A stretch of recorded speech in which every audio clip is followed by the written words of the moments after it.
All right. Welcome, everyone. Welcome to night 4 of the New York Ghost Story Festival. We just did the soft start. I'm here with Jeff Ford and Brian Evenson. Hey, guys, how are you? Good. Good to see you guys. Doing well. Good to see everybody. Yeah, we're just going to shoot the breeze here for about 5 minutes, maybe a little bit longer. We'll just give a chance for people. It is a little bit early. We'll give a chance for people to get their snacks, get their their I almost said Hollywood drinks, but their Holly get your holiday drinks ready, and then we'll start it up again and talk about some ghost stories. How's December? Snow, Brian. There's no snow on the ground by you, but Jeff, you snowed. You got the snow going on or no? Brian pisses me off whenever he posts photos around his house. He goes, "Here's my walk to work," and it's like, grass growing in the middle of January and stuff. Hey, I got snow. There's snow out here. It's Ohio. We get all the stuff here. Yeah, here it's 72 today is I think what we got to. So Jesus for California, Christ. that feels cold, but yeah, not for normal places. That's the benefit. That's the benefit of being in California living. I guess the drawback is if you need to drive anywhere, it takes 16 hours to get to the grocery store. I think. There is that. Yeah. Mm-hmm. But yeah, excited to be talking about some of our favorite authors tonight. Some great picks. We're going to hear you guys picked out some Robert Aikman, some Kelly Link. I couldn't have planned it any better. I not all of Kelly Link's stuff, but some of Kelly Link's stuff. When I first started reading Aikman, some of my favorite Kelly Link stories operate like Aikman, and I've said that a couple of times before, and some people have been like, "Shut up! You don't even know what you're talking about. They're nothing alike." I'm like, I don't know, man. Like, so some of Kelly Link has a wonderfully strange story called some zombie contingency plans. I'm not sure if you know this one. I know it. Yeah, it's not a zombie story at all, but it is like. It's like if you told me that was Aikman, well, maybe not. Okay, not because of the modern voice, but that really operates the way a Robert Aikman story operates for me. With just that really controlled ambiguity. I mean, there really isn't anything Kelly Link can't do in my eyes there. But yeah, Jeff, the story you're reading is like one of my favorite all-time stories. I'm super excited you chose that. My mind went directly to it, and then I was saying to myself after I told Dan that's what I was going to do, I was like, wait a second, is that a ghost story? Yeah. And then I realized when I read it over again, I was like, definitely, yeah. But it's just so damn creepy that I thought, it's got to have that element in it. You know what I mean? Yeah. I just taught that this semester and really love it. I think it's just a great story for sure. All right, so we're going to talk more about that when we come back on the other side. We did our soft start. We're just going to do it one more time. We'll do it for real, and we'll come back on the other side.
Okay, we're starting the show. Welcome, everyone. The telling and reading of ghost stories during long, dark, cold December nights is a ritual that dates back to at least the 18th century, and once upon a time was as much as a part of Christmas as decorating trees, feasting, and singing carols. During the Victorian times, many magazines ran ghost stories specifically for the season.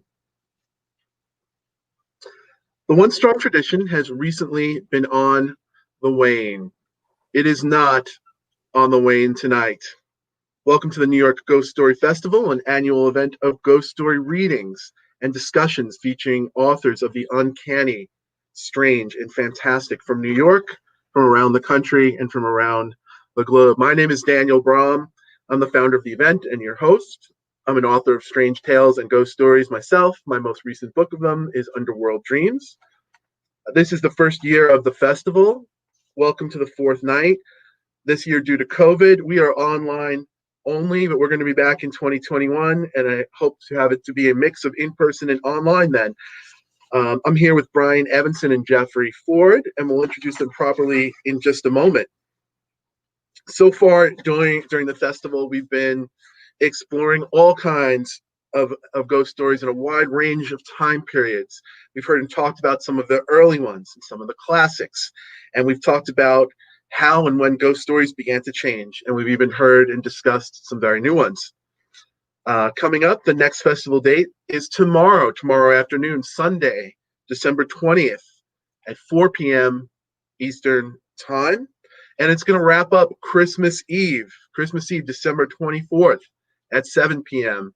If you have nothing to do or you want to hear some ghost stories on Christmas Eve, come join us then. The festival is not for profit. It's an educational and artistic venture only. We have a Ko-Fi account. Donations from that go towards our subscription, production, and advertising costs. The other bit I mention is we'll mention authors' favorite indie bookstores if they have them. So if there's something we're talking about and you want to pick it up, it's a good place to support an indie bookstore. Tonight, two of my favorite authors, as we've been talking about, are going to be front and center. We're going to be hearing Brian and Jeff read work from Robert Aickman and Kelly Link. Kelly Link writes such a wide range of work and kinds of stories. And as I was talking about right before the break, some of my favorite of hers remind me of some of Aickman's work. And there's so much that I could say about Kelly Link's work. It operates as genre. It operates as more than genre. And this whole festival, we've been turning over and talking about and analyzing ghost stories. And we're going to continue to do so tonight. Nothing about that. But maybe it gets lost or doesn't get lost. The reason we do this is for all the intellectual reasons. The reasons we do it is that it's fun. And before stories do anything else, all the things that stories can do and that they do for us, stories have to be fun and entertain. So I'm just going to read a bit for you from this an interview excerpt from Kelly Link back from February 2005. I dug up on Strange Horizons magazine. The interviewer is Lynn Janik. So Lynn Janik asked Kelly Link, how would you classify your own work? Kelly Link, I say that I write SF. I also say that I write ghost stories. It's what I grew up reading, and it's what I want to write, whether or not I'm actually managing to write it. The interviewer asks, what is the weirdness that permeates your work? Is it something definable? Something you can put your finger on? Kelly Link says, thankfully, I don't have to analyze the weirdness. In fact, it would probably be a bad idea for me to do so. Listen, everything is weird. There's no such thing as normal, and I don't mean that weird is normal. Weird is weird. I'm always being surprised by how strange things are.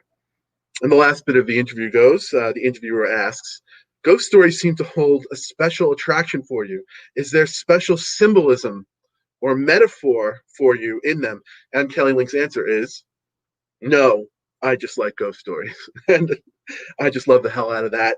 Ghost stories are fun. Weird is weird. Don't think too much. Don't overthink. Don't think at all. Even though Kelly Link and Robert Aickman stories, in addition to being weird and fun and entertaining, and whether or not those authors intended something or are willing to talk about it, there are indeed layers and weight to their stories. Before we get to our guests, I want to read a bit about the other author we're going to hear from tonight, Robert Aikman. I'm going to read the words of Peter Straub, who wrote in the 1988 edition of the Robert Aikman book, The Wine Dark Sea. When you could pick that up, you could hear the story that Brian's going to read can be found on here. Here's Peter Straub talking about Robert Aikman. Unlike nearly everybody writing supernatural stories now, Aikman rejected the neat, conclusive ending. He was, you might say, Stephen King's opposite. In his work, there are no climactic showdowns, in part because his work uses almost none of the conventional imagery of horror. Aikman was sublimely uninterested in monsters, werewolves, worms, rats, bats, and things in bandages. He did, however, write one great vampire story, which won him the World Fantasy Award, which we're going to talk about in a second. Absent from this list of horror conventions is ghosts, because Aikman was interested in ghosts, at least in a way, in the atmosphere a ghost creates, the thrill of unreality which surrounds it. Aikman was a queerly visionary writer, and ghosts, which are both utterly irrational and thoroughly English, would have appealed to him. So that is the great Peter Straub on the great Robert Aikman. And the last part of my introduction that I want to introduce this Saturday night with are the words of Robert Aikman himself. Robert Aikman, as I was talking about with Jeff and Brian, he is renowned for not talking about his creative process, for not talking about himself or his work at all. But in this book here, it's the anthology of the first World Fantasy Awards from 1975, edited by Gahan Wilson.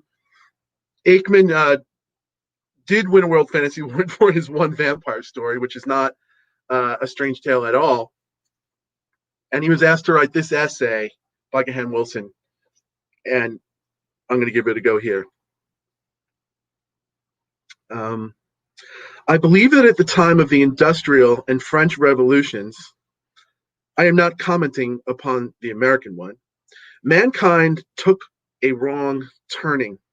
The beliefs that one day, by application of reason and the scientific method, everything will be known and every problem and unhappiness solved, seem to me to have led to a situation where, first, we are in imminent danger of destroying the whole world, either with a loud report or by insatiable overconsumption and overbreeding, and where, second, everyone suffers from an existentialist angst previously confined to the very few. There is a fundamental difference between worrying where one's next meal is coming from and worrying about the quality and reality of one's basic being. This is Robert Aikman writing in 1975. The great prophetic work of the modern world is Goethe's Faust, so little appreciated among the Anglo-Saxons. Mephistopheles offers Faust unlimited knowledge and unlimited power in exchange for his soul. Modern man has accepted that bargain. Occultists have long predicted a bimillennium based upon exact knowledges and materialism, rejecting religion, poetry, art, and the imagination and the spirit. Spirit is indefinable, as everything that matters is indelible. But one can tell the person who has it from the person who has it not. Alternatively, Nostradamus, Saint Malachi, and even Mother Shipton concur from varying distances at placing the end of the world at the end of the century. Freud, an incomparably greater man than any of his detractors, specified that 9/10 of the human mind was unconscious. It has always seemed to me that nothing which is worthwhile can be predicted scientifically, let alone brought about, and least of all guaranteed, and that life is mainly a matter of what Kenneth Clark terms cruel mischances. To bow the head to the will of God, as the Muslims do, seems to be, to me, far more in accord with life's observable facts than to attempt to ceaselessly to modify the environment, which so often means merely to destroy it, as almost everyone can do. Upon these perceptions, my work is based. As Gahan Wilson has so perceptibly suggested, I do not regard my work as fantasy at all, except perhaps for commercial purposes. I try to depict the world as I see it, sometimes artistically exaggerating, no doubt. Artistically is here descriptive, not a qualitative term, and occasionally exaggerating for purposes of parable, as in my story Growing Boys. I believe in what the Germans call Ehrfurcht, reverence for things one cannot understand. Faust's error was an, or pronounced, Faust's error was an aspiration to understand and therefore master things which by God or by nature are set beyond the human compass. He can only achieve this at the cost of making the achievement pointless. Once again, it is exactly what modern man has done. He says he's seen a ghost. I've never seen a ghost. Why should I believe him? How often at the end of my lectures, Aikman writes, have I heard that question? It seems that each individual has a psychic factor which is independent of background, education, sex, race, or even general sensitivity, but which can be almost extinguished or at least diverted by conventional processes and assumptions. It seems to me that this psychic factor is likely at least to be alone, if only because of ordinary day-to-day living is mainly horrible, so weak at the moment. Again, 1975. One reason we do not wish to survive is that there's no longer anything to survive for. Man does not live by bread alone, if only because ordinary day-to-day living is mainly horrible, so that to think otherwise is a major neurosis, or to think that one thinks otherwise. If life can be justified at all, it is and always has been by the belief in and hope for a world elsewhere. And however the expression is interpreted, we ignore this truth at our other peril. This brings me, Robert Aikman writes, to life after death, though it is only part of the world elsewhere, and perhaps not the major part. I believe in life after death, and I decline to particularize upon the meaning of the words. Because of all futile and reductionist attempts at definition, this is the most idle. I believe, first, upon the worldwide and almost universal assurances of faith. I believe, second, because I can make no sense otherwise of the tragic lives that people lead, except perhaps upon the heretical, though far from illogical, thesis that the world is a construct of a devil, an idea which would be unpopular with many of my readers. I believe, third, upon the evidence of psychic research, thus calling in science to expel the current majority of scientists. I should add that, though I have carried through a small amount of psychic research, including at Borley Rectory, and I'm a long-standing member of the Ghost Club, yet research, evidence, and conclusions have influenced my stories only in detail. Most of my stories aim at universal themes, however difficult it may be to attain them. And let's cut it there. We're going to bring on our guests and introduce them. That was Robert Aikman from the World Fantasy Awards talking a bit about his writing and ghost stories. So I'm here with Jeff Ford and Brian Evenson. I'm going to introduce them properly for you now.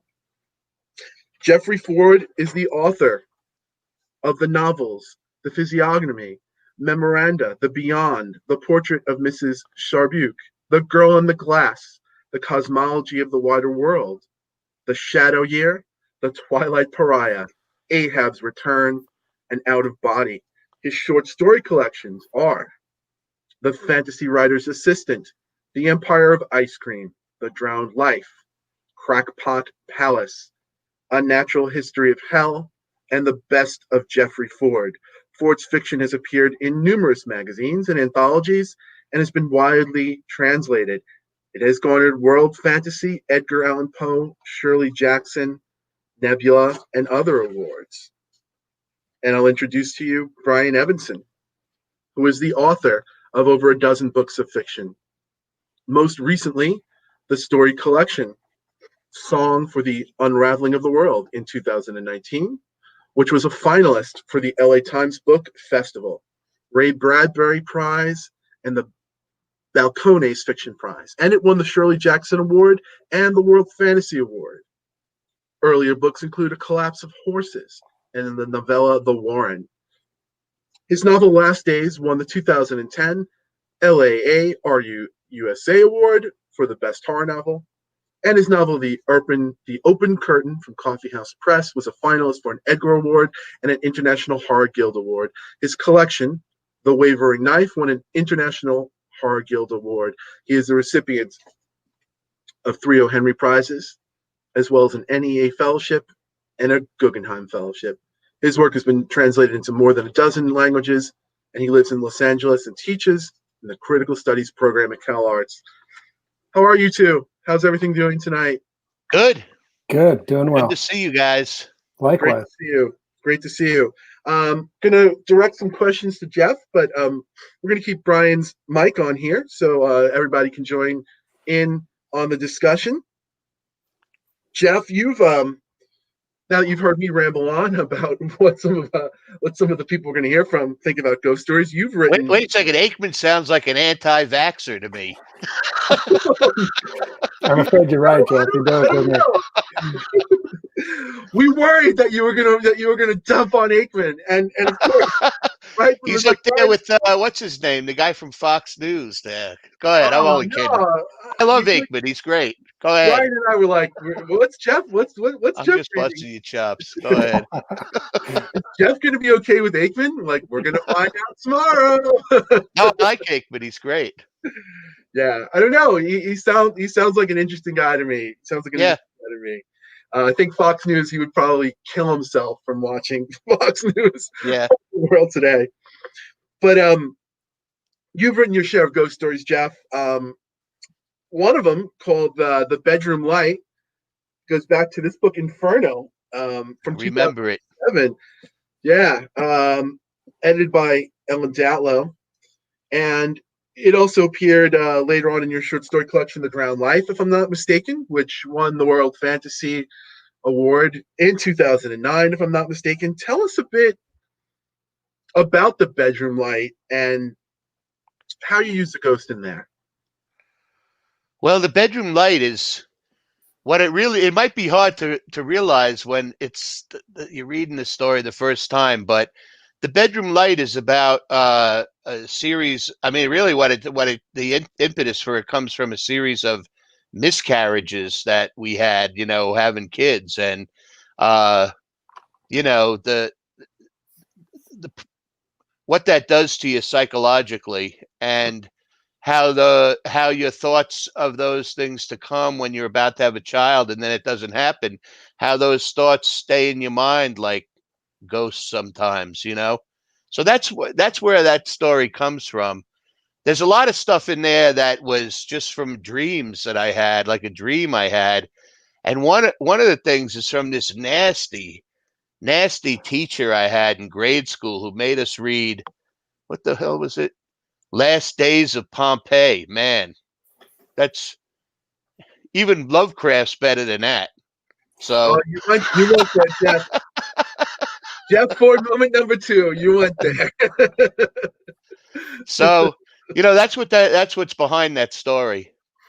Yeah, I mean, the characters in that story are, whether or not you want to talk about a ghost the way we talk about ghosts, that story is haunted. I was revisiting it, and there were many what I call them Jeff Fordisms. Like, there's a lot of local guys and girls, and like, I don't know if it was Benny the Bear, or like, you have these nicknames for people, and the man and his wife they're reminiscing. They used to hassle all the time at night and like throw plates at each other. We lived in this second story apartment, and their daughter was creepy as hell, man. She coaxed this dog off a second story porch that had a thing around its neck, and coaxed the dog to jump off, and it hung itself. Oh my God. It was crazy. Yeah. Yeah. There's a lot of creepy stuff going on back there.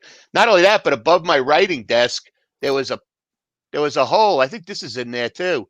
And I popped it up. And in there, there's a shrine. There was a shrine to the Hindenburg up there with like flags and stuff and a couple of rat poison boxes around it. If the Hindenburg doesn't kill you, the rat poison will. That's right. I mean, the stuff's there, like Kelly was saying in that interview. It's everywhere. If you look, you know Yeah. what I mean? It's always there. Absolutely. I love what Kelly says. Is like he's like weird. Normal isn't normal. Everything is weird. Weird is everywhere. I'll tell you, it's worse when you get older too. You start to see it more and more. Just shit you can't explain. You know what I mean? I find that anyway. Oh man, I can't even think about the thought. That's why I'm saturating myself these crazy times with ghost stories. I'll hold up another book that both you two have stories, and this is Yeah. this is Echoes, the Saga anthology of ghost stories. Jeff and I last summer talked in great detail, and Jeff read from his selection in there, the Jeweled Wren. Jeff, before we go on, is a Jeweled Wren? You've got a book coming out that we didn't mention in your intro. Is it called Great Big Hole from Small Beer Press? Is that the name? Big Dark Hole. Big Dark Hole. Yeah. Yeah. That story's in that. Yeah. Okay. I happen to love that story so much, and It's I'm a glad great it's a story. title Yeah. story. Thanks. Yeah, love that. And okay, great. So yeah, you can look up the Jeweled Wren on the Nighttime Logic archives or in Echoes. That story gave me ideas about how I should spend my retirement as well. That's the way to go, man. Jeff Ford, influencing people left, right, and center here. But you mentioned, in addition to writing ghost stories, Jeff, you mentioned a couple of cool ones to me to look into in preparation for tonight. One of them is well, on first glance, I thought of it as a traditional ghost story. It's called "The Return of Imre" by Rudyard Kipling. It was first published as, I can't even pronounce the word, "The Recrudescence of Imre" in Mine Own People. The recrudescence. The recrudescence. I Yeah. should mention my X-Men superpower of mispronunciation. That's all right. It's on display all night tonight for free, no extra charge. That it was published in 1891, and it's a murder mystery of sorts. Tell us a bit about the return of Imre and how the ghost. What do you like about how the ghost operates in that story, Jeff? Well, it's what I really love about the story. I mean, and Kipling is kind of poo-pooed these days. He's not exactly PC, you know what I mean? But I'm with Salman Rushdie. There's a lot about Kipling I can't forgive, but there's more I can't forget. You know what I mean? His stories are just remarkable. Even Borges says this, that I'll take Kipling any day over James Joyce's stories, you know? But Imre, it's got this guy, and I can't remember his name now. He's the policeman, and he shows up in a lot of Kipling stories. Somebody of the police. Well, I think it starts with an S, all right? Right here. And he rents this place. He's got this dog, and they go through like there's slight. It's very subtle haunting, like that goes on around them, and he's trying to figure out what went wrong. This guy Imre disappeared from the station. Strickland, right, of the police, right? And you know, I just love the character, and I love his way about that he goes about trying to figure out what went wrong. But I'm not going to give away how he figures out where Imre is, but it's worth it. I'll tell you the story that really scared the crap out of me when I was a kid. The first story to ever really scare me was Kipling's The Phantom Rickshaw, which is a creepy ass story where this guy jilts this woman, and then he starts seeing her coming by in this rickshaw. You know, it all takes place in I think like Calcutta or somewhere, you know, and he sees this woman in this thing coming out of the crowd, sees her sitting there just staring straight ahead. It's a really creepy story, man. Both those stories are really good ghost stories. Yeah, what I liked about Imre, and I didn't think it was gonna have this. At first, I thought it was the exact opposite of an Aikman story. I have Aikman on the mind tonight because it's a subtle haunting, but there is a haunting, and midway through the story, we find the body of the guy who we see Yeah. a ghost of, and I'm like, okay, mystery solved. And like you said, a lot of the joy of the story is the unraveling of it.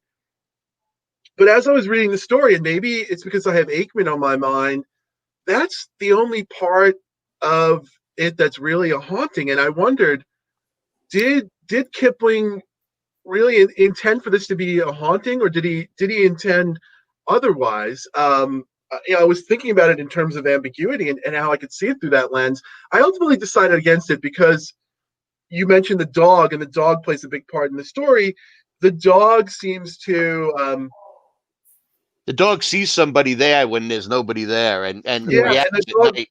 and once justice is served, so to speak, the dog seems to be okay. So it adds up. Maybe it's a cliche thing today, like, oh, the dogs or the animals know, and the animals do know, but that is pointing to it being a ghost story, um, to me in there when I was trying to look at it through the lens of Aikman.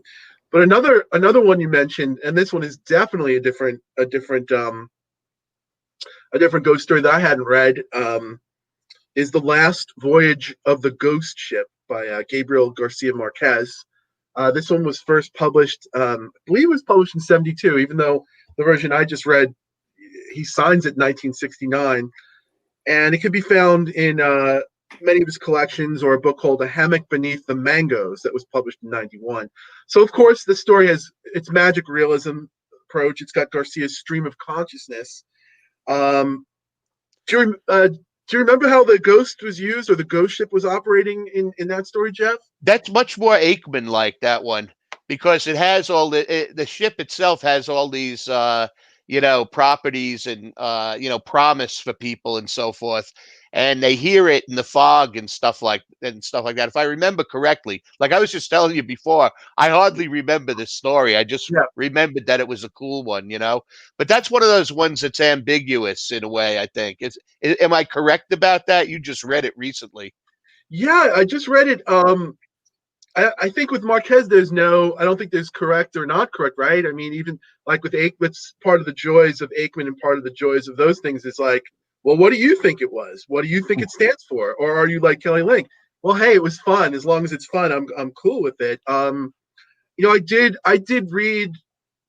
I confess to cheating and reading what other people were commenting on it, and there seems to be a thread of people. There's a young boy in the story, and I think the whole story is one run-on sentence, which is amazing. Like not even the great Lucius Shepard could write prose. It's Prose it's like in that. those days of the general, not the general in his labyrinth. What's the other one? The The Atom one of where the guys.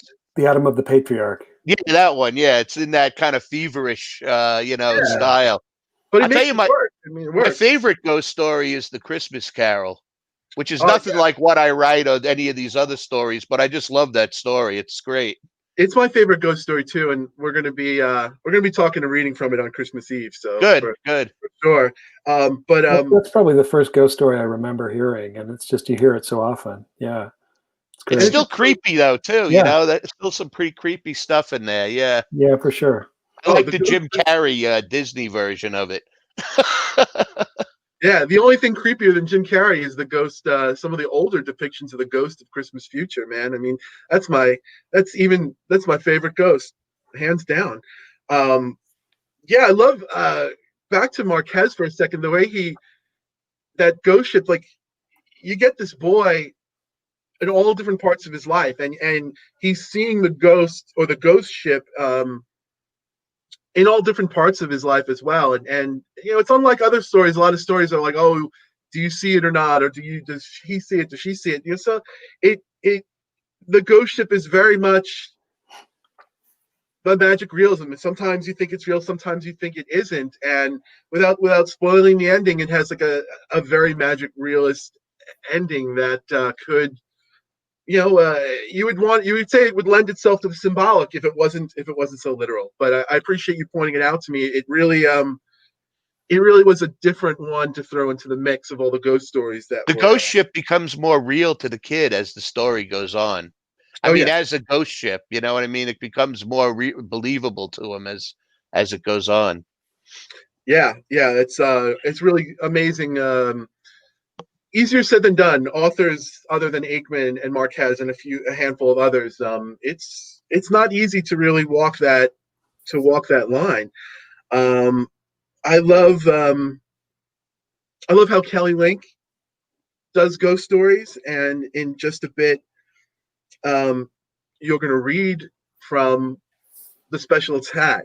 Um, Tell me why what you like about that one, and why you picked it, Jeff.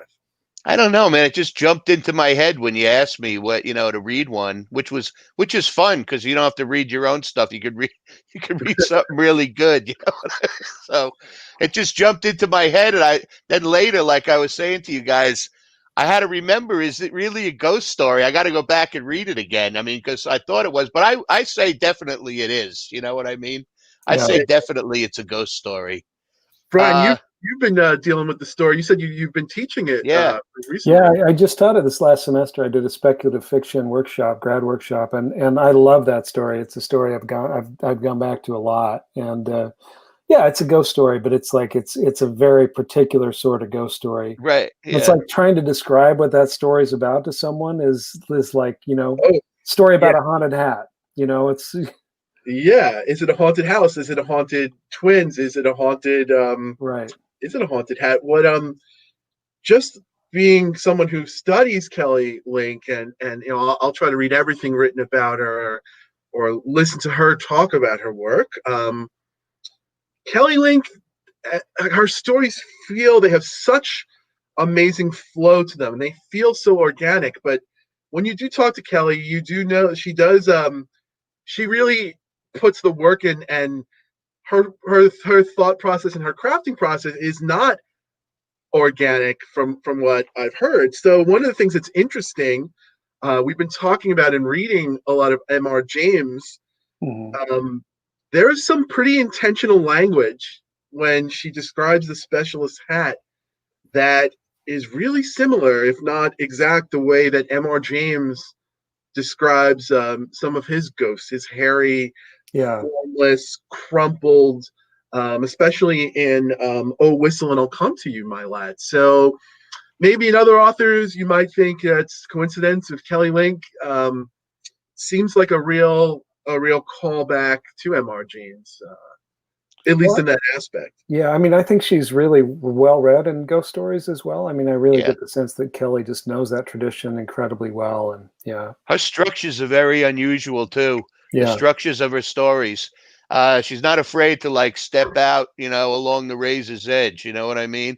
There's that one story about, and I can never remember story titles, but you guys, Brian, you probably know this one too. It's like where these kids are at the party playing spin the bottle, and the devil shows up. yeah. That's got a really unusual. I forget the name of it. I wish I I knew don't the. remember the name either, but it's a Yeah, great story. Yeah, but that one has such a weird, like, spiral structure to it. That story. It's always fascinating to me to read her stuff. and that's something that like was with her from the very first. Like that first book Yeah, of Yeah, stories, you see it already, very much there. So yeah. yeah, absolutely. Jeff, so you're going to read from us in just a second. You're going to read the specials hats. I know you're out there in the middle of nowhere. You didn't have any bookstores to recommend to us. If you have one, chime in. I'll recommend one for you. Please. I'll recommend Kelly and Gavin's store up in Oh yeah, what, Full Moon or something. Moon. I Book forget. Moon. Book book I, Moon. ne- moon. I never know. I don't know what the hell's going on. Yeah. Just ask for Gavin and Kelly. Yeah, please check out Book Moon in Massachusetts. It's run by Gavin Grant Thank you. and Kelly Link. And another great one is the Green Hand Bookstore All right. In Portland, Maine. So You got yeah, me that great thylacine book from there. yeah, I Michelle. appreciate it. Yeah, the Michelle who runs the shop. You just makes great gifts. Tell her what the person you're buying a gift for is into, and good chance she'll hit it. She'll hit it on the head. So without more rambling from us, here is Jeffrey Ford reading a Kelly Link story, The Specialist Okay. Hat. We'll see you on the other side of that. I got to get my flashlight going here because I can't see a damn thing. All right, here we go. The Specialist's Hat by Kelly Link. When you're dead, Samantha says, you don't have to brush your teeth. When you're dead, Claire says, you live in a box and it's always dark, but you're not ever afraid. Claire and Samantha are identical twins. Their combined age is 20 years, 4 months, and 6 days. Claire is better at being dead than Samantha. The babysitter yawns, covering her mouth with a long white hand. I said to brush your teeth and that it's time for bed, she says. She sits cross-legged on the flowered bedspread between them. She has been teaching them a card game called Pounce, which involves 3 decks of cards, one for each of them. Samantha's deck is missing the Jack of Spades and the 2 of Hearts, and Claire keeps on cheating. The babysitter wins anyway. There are still flecks of dried shaving cream and toilet paper on her arms. It's hard to tell how old she is. At first, they thought she must be grown up, but now she hardly looks older than them. Samantha has forgotten the babysitter's name. Claire's face is stubborn. When you're dead, she says, you stay up all night long. When you're dead, the babysitter snaps, it's always very cold and damp, and you have to be very, very quiet, or else the specialist will get you. This house is haunted, Claire says. I know it is, the babysitter says. I used to live here. Something is creeping up the stairs. Something is standing outside the door. Something is sobbing, sobbing in the dark. Something is sighing across the floor. Claire and Samantha are spending the summer with their father in the house called 8 Chimneys. Their mother is dead. She has been dead for exactly 282 days. Their father is writing a history of 8 Chimneys and of the poet Charles Cheetham Rash, who lived here at the turn of the century and who ran away to sea when he was 13 and returned when he was 38. He married, fathered a child, wrote 3 volumes of bad, obscure poetry, and an even worse and more obscure novel, The One Who Was Watching Me Through the Window, before disappearing again in 1907, this time for good. Samantha and Claire's father says that some of the poetry is actually quite readable, and at least the novel isn't very long. When Samantha asked him why he was writing about Rash, he replied that no one else had. And why didn't she and Samantha go play outside? When she pointed out that she was Samantha, he just scowled and said how could he be expected to tell them apart when they both wore blue jeans and flannel shirts? And why couldn't one of them dress all in green and the other in pink? Claire and Samantha prefer to play inside. 8 Chimneys is as big as a castle, but dustier and darker than Samantha imagines a castle would be. The house is open to the public, and during the day, people, families driving along the Blue Ridge Parkway will stop to tour the grounds in the fine first story. The third story belongs to Claire and Samantha. Sometimes they play explorers, and sometimes they follow the caretaker as he gives tours to visitors.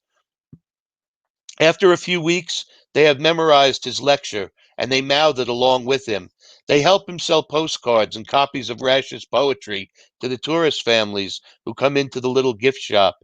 When the mothers smile at them and say how sweet they are, they stare back and don't say anything at all. The dim light in the house makes the mother look pale and flickery and tired. They leave 8 Chimneys and other mothers and families looking not quite as real as they did before they paid their admission.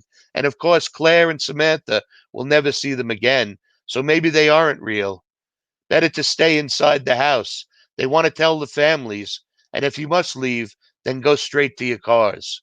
The caretaker says the woods aren't safe. The father stays in the library on the second story all morning, typing, and in the afternoon he takes long walks. He takes his pocket recorder along with him and a hip flask of old Kentucky, but not Samantha and Claire. The caretaker of 8 Chimneys is Mr. Koslak. His left leg is noticeably shorter than his right.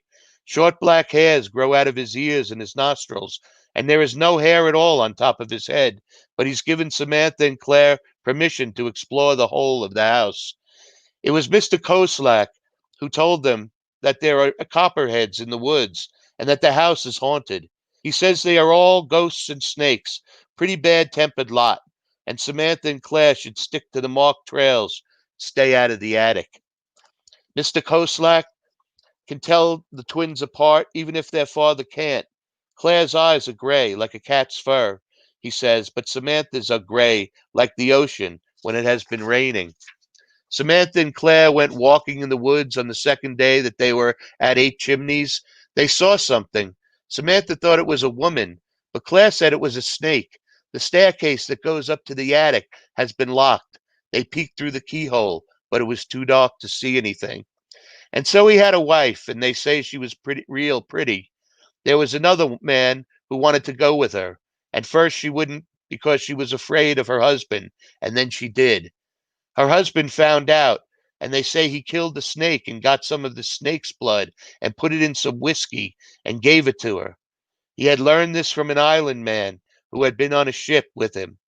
And in about 6 months, snakes created in her, and they got between her meat and the skin. And they say you could just see them running up and down her legs.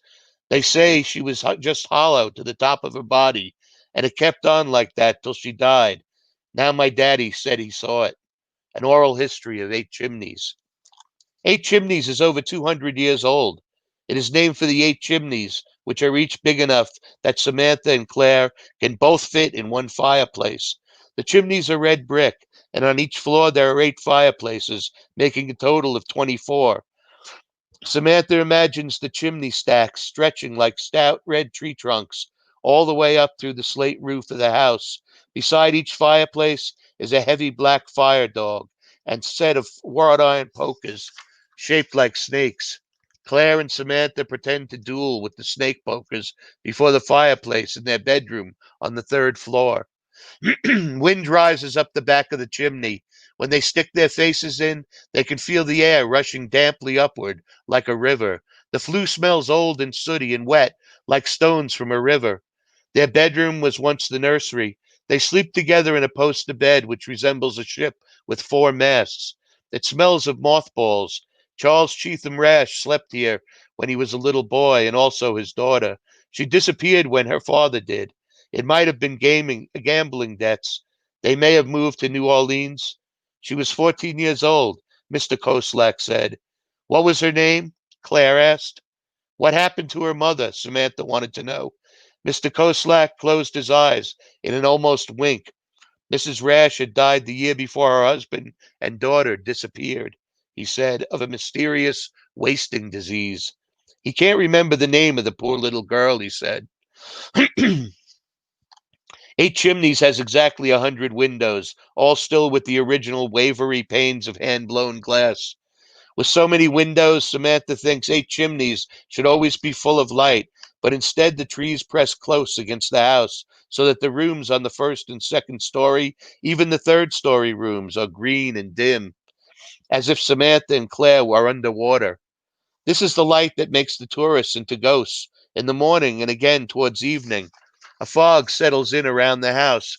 Sometimes it is gray like Claire's eyes. Sometimes it is more gray like Samantha's. I met a woman in the wood. Her lips were 2 red snakes.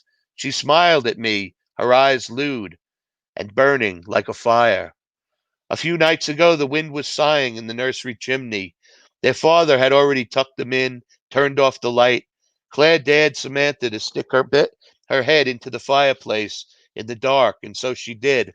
The cold, wet air licked at her face. It almost sounded like voices, talking low, muttering.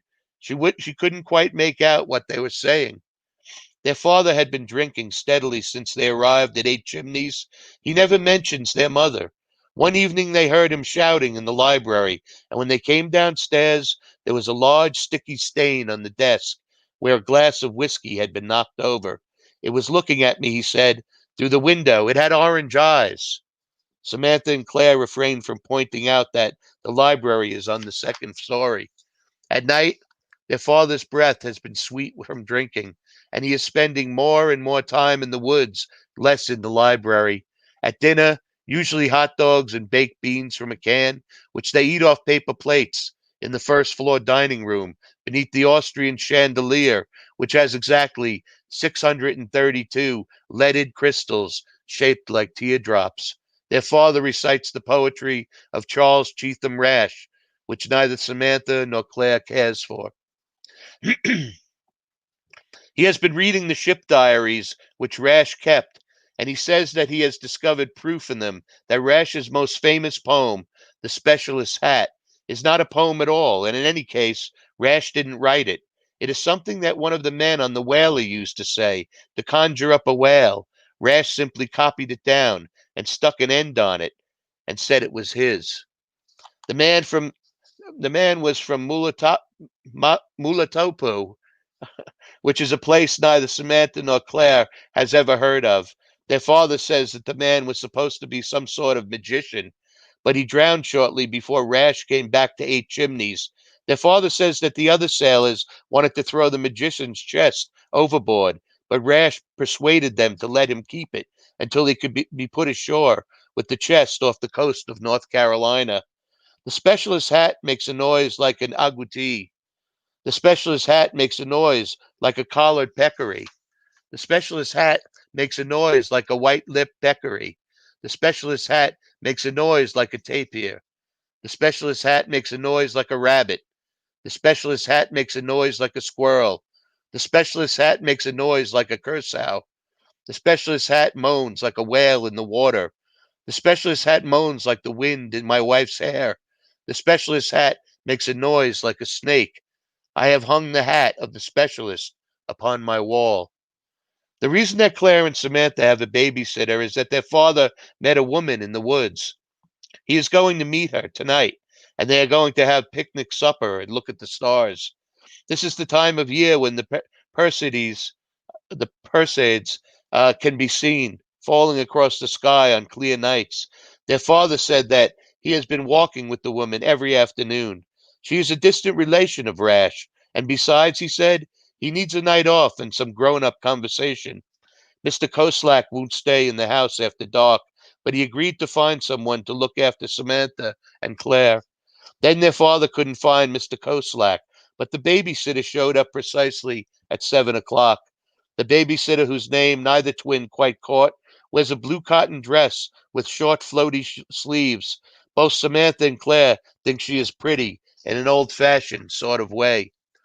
They were in the library with their father looking up Mulatupu in the red leather atlas when she arrived. She didn't knock on the front door. She simply walked in and up the stairs as if she knew where to find them. Their father kissed them goodbye, a hasty smack, told them to be good, and he would take them into town on the weekend to see the Disney film. They went to the window to watch as he walked out of the house and into the woods. Already it was getting dark, and there were fireflies, tiny yellow hot sparks in the air. When their father had quite disappeared into the trees, they turned around and stared at the babysitter instead. She raised one eyebrow. Well, she said, what sort of games do you like to play? Widdershins around the chimneys, once, twice, again. The spokes clicked like a clock on the bicycle. They ticked down the days of the life of a man. First they played Go Fish, and then they played Crazy Eights, and then they made the babysitter into a mummy by putting shaving cream from their father's bathroom on her arms and legs and wrapping her in toilet paper. She is the best babysitter they have ever had. At 9:30, they tried to put them to bed. She tried to put them to bed. Neither Claire nor Samantha wanted to go to bed, and they began to play the dead game. The dead game is a let's pretend that they have been playing every day for 274 days now, but never in front of their father or any other adult. When they are dead, they are allowed to do anything they want to. They can even fly by jumping off the nursery beds and just waving their arms. Someday this will work if they practice hard enough. The dead game has three rules. One, numbers are significant. The twins keep a list of important numbers in a green address book that belong to their mother. Mr. Koslak's tour has been a good source of significant amounts and tallies, and they are writing a tragical history of numbers. Two, the twins don't play the dead game in front of grown-ups. They have been summing up the babysitter and have decided that she doesn't count. They tell her the rules.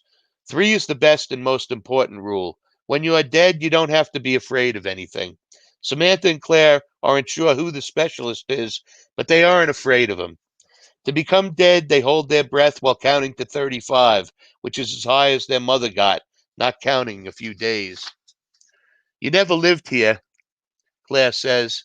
Mr. Koslak lives here. Not at night, says the babysitter. This was my bedroom when I was little. Really? Samantha says. Claire says, prove it. The babysitter gives Samantha and Claire a look as if she is measuring them. How old, how smart, how brave, how tall. Then she nods. The wind is in the flue, and in the dim nursery light, they can see the little strands of fog seeping out of the fireplace. Go stand in the chimney, she instructs them. Stick your hand as far up as you can, and there is a little hole on the left side with a key in it. Samantha looks at Claire and says, go ahead. Claire is 15 minutes and some few uncounted seconds older than Samantha, and therefore gets to tell Samantha what to do. Samantha remembers the muttering voices and then reminds herself that she is dead. She goes over to the fireplace and ducks inside. When Samantha stands up in the chimney, she can only see the very edge of the room. She can see the fringe of the mothy blue rug and one bed leg, and beside it, Claire's foot swinging back and forth like a metronome. Claire's shoelace has come undone, and there is a band-aid on her ankle. It all looks very pleasant and peaceful from inside the chimney, like a dream, and for a moment she almost wishes she didn't have to be dead. But it's safer, really. She sticks her left hand up as far as she can reach, trailing it along the crumbly wall until she feels an indentation. She thinks about spiders, severed fingers, and rusty razor blades, and then she reaches inside. She keeps her eyes lowered, focused on the corner of the room and Claire's twitchy foot. Inside the hole, there is a tiny cold key, its teeth facing outward. She pulls it out and ducks back into the room. She wasn't lying, she tells Claire. Of course I wasn't lying, the babysitter says. When you're dead, you're not allowed to tell lies. Unless you want to, Claire says.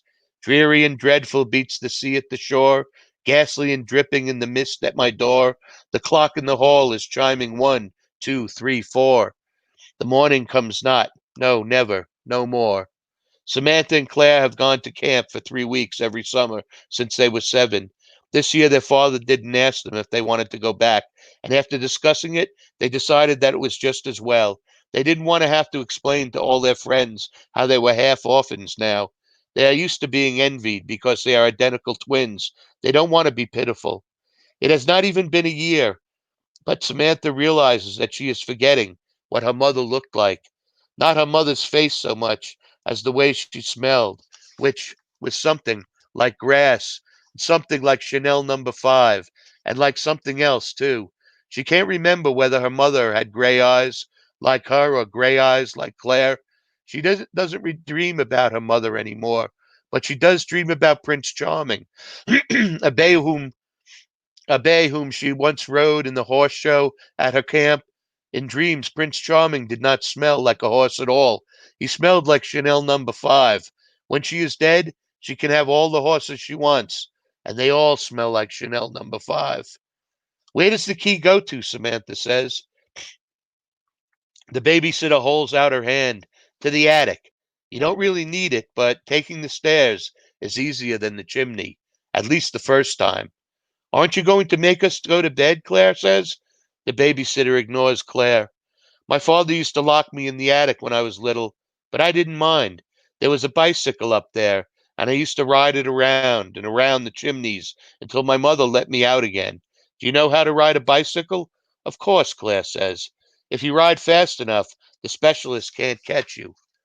What's the specialist? Samantha says. Bicycles are okay, but horses can go faster. The specialist wears a hat, says the babysitter. The hat makes noises.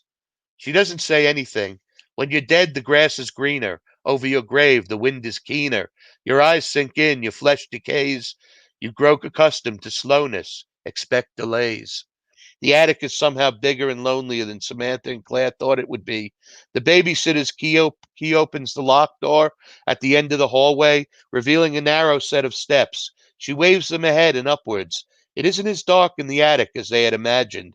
The oaks that block the light make the first 3 stories so dim and green and mysterious during the day don't reach all the way up.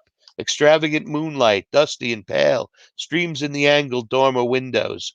It lights the length of the attic, which is wide enough to hold a softball game in, and lined with trunks where Samantha imagines people could be hiding and watching. The ceiling slopes down, impaled upon the 8 thick wasted chimney stacks. The chimney seems too alive, somehow, to be contained in this empty, neglected place. They thrust almost angrily through the roof and attic floor. In the moonlight, they look like they are breathing. They're so beautiful, she says. Which chimney is the nursery chimney? Claire says. The babysitter points to the nearest right-hand stack. That one, she says. It runs up through the ballroom on the first floor, the library, the nursery. Hanging from a nail on the nursery chimney is a long black object. It looks lumpy and heavy, as if it were full of things. The babysitter takes it down, twirls it on her finger. There are holes in the black thing, and it whistles mournfully as she spins it. The specialist hat, she says. That doesn't look like a hat, says Claire. It doesn't look like anything at all. She goes to look through the boxes and trunks that are stacked against the far wall. It's a special hat, the babysitter says. It's not supposed to look like anything, but it can sound like anything you can imagine. My father made it. Our father writes books, Samantha says. My father did too. The babysitter hangs the hat back on the nail. It curls back blackly against the chimney. Samantha stares at it. It nickers at her. He was a bad poet, but he was worse at magic. Last summer, Samantha wished more than anything that she could have a horse. She thought she would have given up anything for one. Even being a twin was not as good as having a horse. She still doesn't have a horse, but she doesn't have a mother either, and she can't help wondering if it's her fault. The hat nickers again. Or maybe it is the wind in the chimney. What happened to him? Claire asks. After he made the hat, the specialist came and took him away. I hid in the nursery chimney while it was looking for him, and it didn't find me. Weren't you scared? There is a clattering, shivering, clicking noise. Claire has found the babysitter's bike and is dragging it toward them by the handlebars. The babysitter shrugs. Rule number 3, she says. Claire snatches the hat off the nail. I'm the specialist, she says, putting the hat on her head. It falls over her eyes, the floppy, shapeless brim sewn with little asymmetrical buttons that flash and catch at the moonlight like teeth. Samantha looks again, sees that they are teeth. Without counting, she suddenly knows that there are exactly 52 teeth on the hat, and that they are the teeth of agoutis, of curassows, of white-lipped peccaries, and of the wife of Charles Cheetham Rash. The chimneys are moaning, and Claire's voice booms hollowly beneath the hat. Run away, or I'll catch you and eat you. Samantha and the babysitter run away, laughing, as Claire mounts the rusty, noisy bicycle and pedals madly after them. She rings the bicycle bell as she rides, and the specialist's hat bobs up and down on her head. It splits like a cat. Oh, I'm sorry, it spits like a cat. The bell is shrill and thin, and the bike wails and shrieks. It leans first towards the right, and then to the left. Claire's knobby knees stick out on either side like makeshift counterweights. Claire weaves in and out between the chimneys, chasing Samantha and the babysitter. Samantha is slow, turning to look behind. As Claire approaches, she keeps one hand on the handlebars and stretches the other hand out towards Samantha. Just as she is about to grab Samantha, the babysitter turns back, plucks the hat off Claire's head. Shit, the babysitter says, and drops it. There is a drop of blood forming on the fleshy part of the babysitter's hand, black in the moonlight, where the specialist's hat has bitten her. Claire dismounts, giggling. Samantha watches as the specialist's hat rolls away. It gathers speed, veering across the attic floor, and disappears, thumping down the stairs. Go get it, Claire says. You can be the specialist this time. No, the babysitter says, sucking at her palm. It's time for bed. When they go down the stairs, there is no sign of the specialist's hat. They brush their teeth, climb into the ship bed, and pull the covers up to their necks. The babysitter sits between their feet. When you're dead, Samantha says, do you still get tired and have to go to sleep? Do you have dreams? When you're dead, the babysitter says, everything's a lot easier. You don't have to do anything that you don't want to. You don't have to have a name. You don't have to remember. You don't even have to breathe. She shows them exactly what she means. When she has time to think about it, and now she has all the time in the world to think, Samantha realizes with a small pang that she is now stuck indefinitely between 10 and 11 years old, stuck with Claire and the babysitter. She considers this. The number 10 is pleasing and round, like a beach ball, but all in all, it hasn't been an easy year. She wonders what 11 would have been like. Sharper, like needles, maybe. She has chosen to be dead instead. She hopes that she's made the right decision. She wonders if her mother would have decided to be dead instead of dead, if she could have.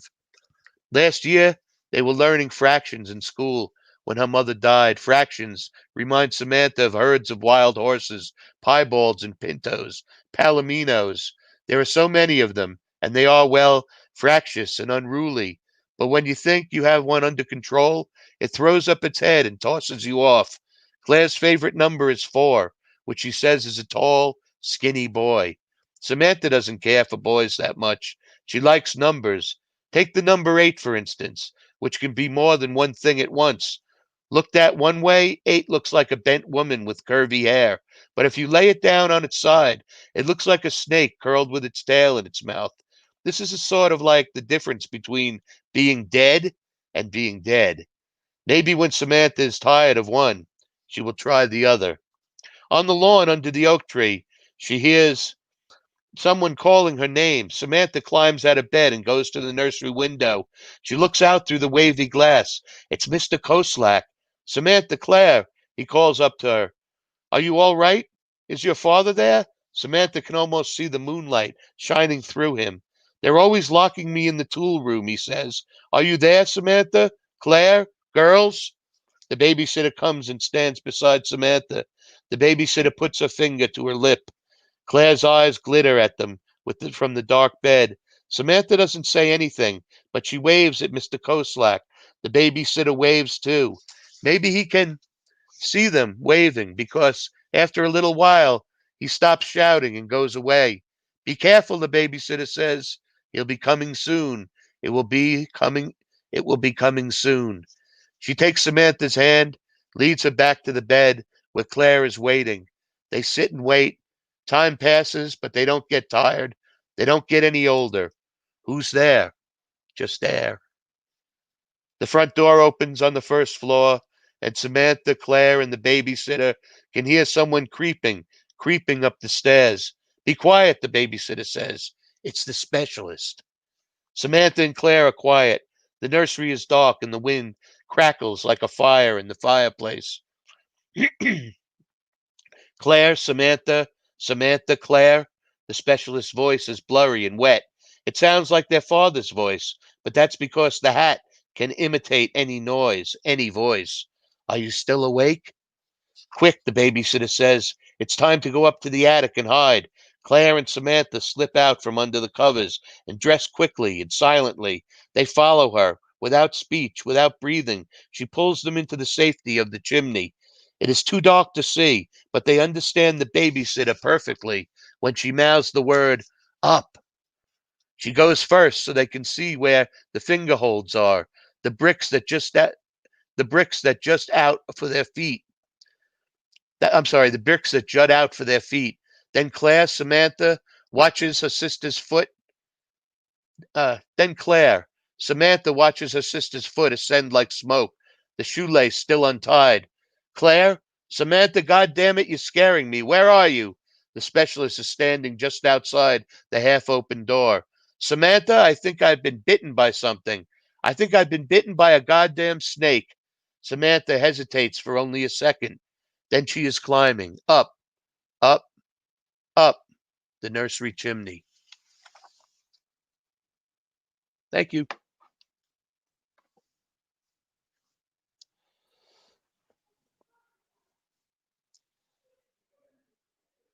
Okay.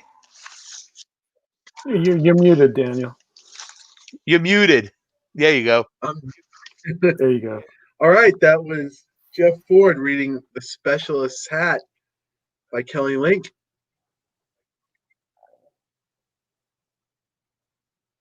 Before we move on to our next guest and our next reader, a couple of mentions.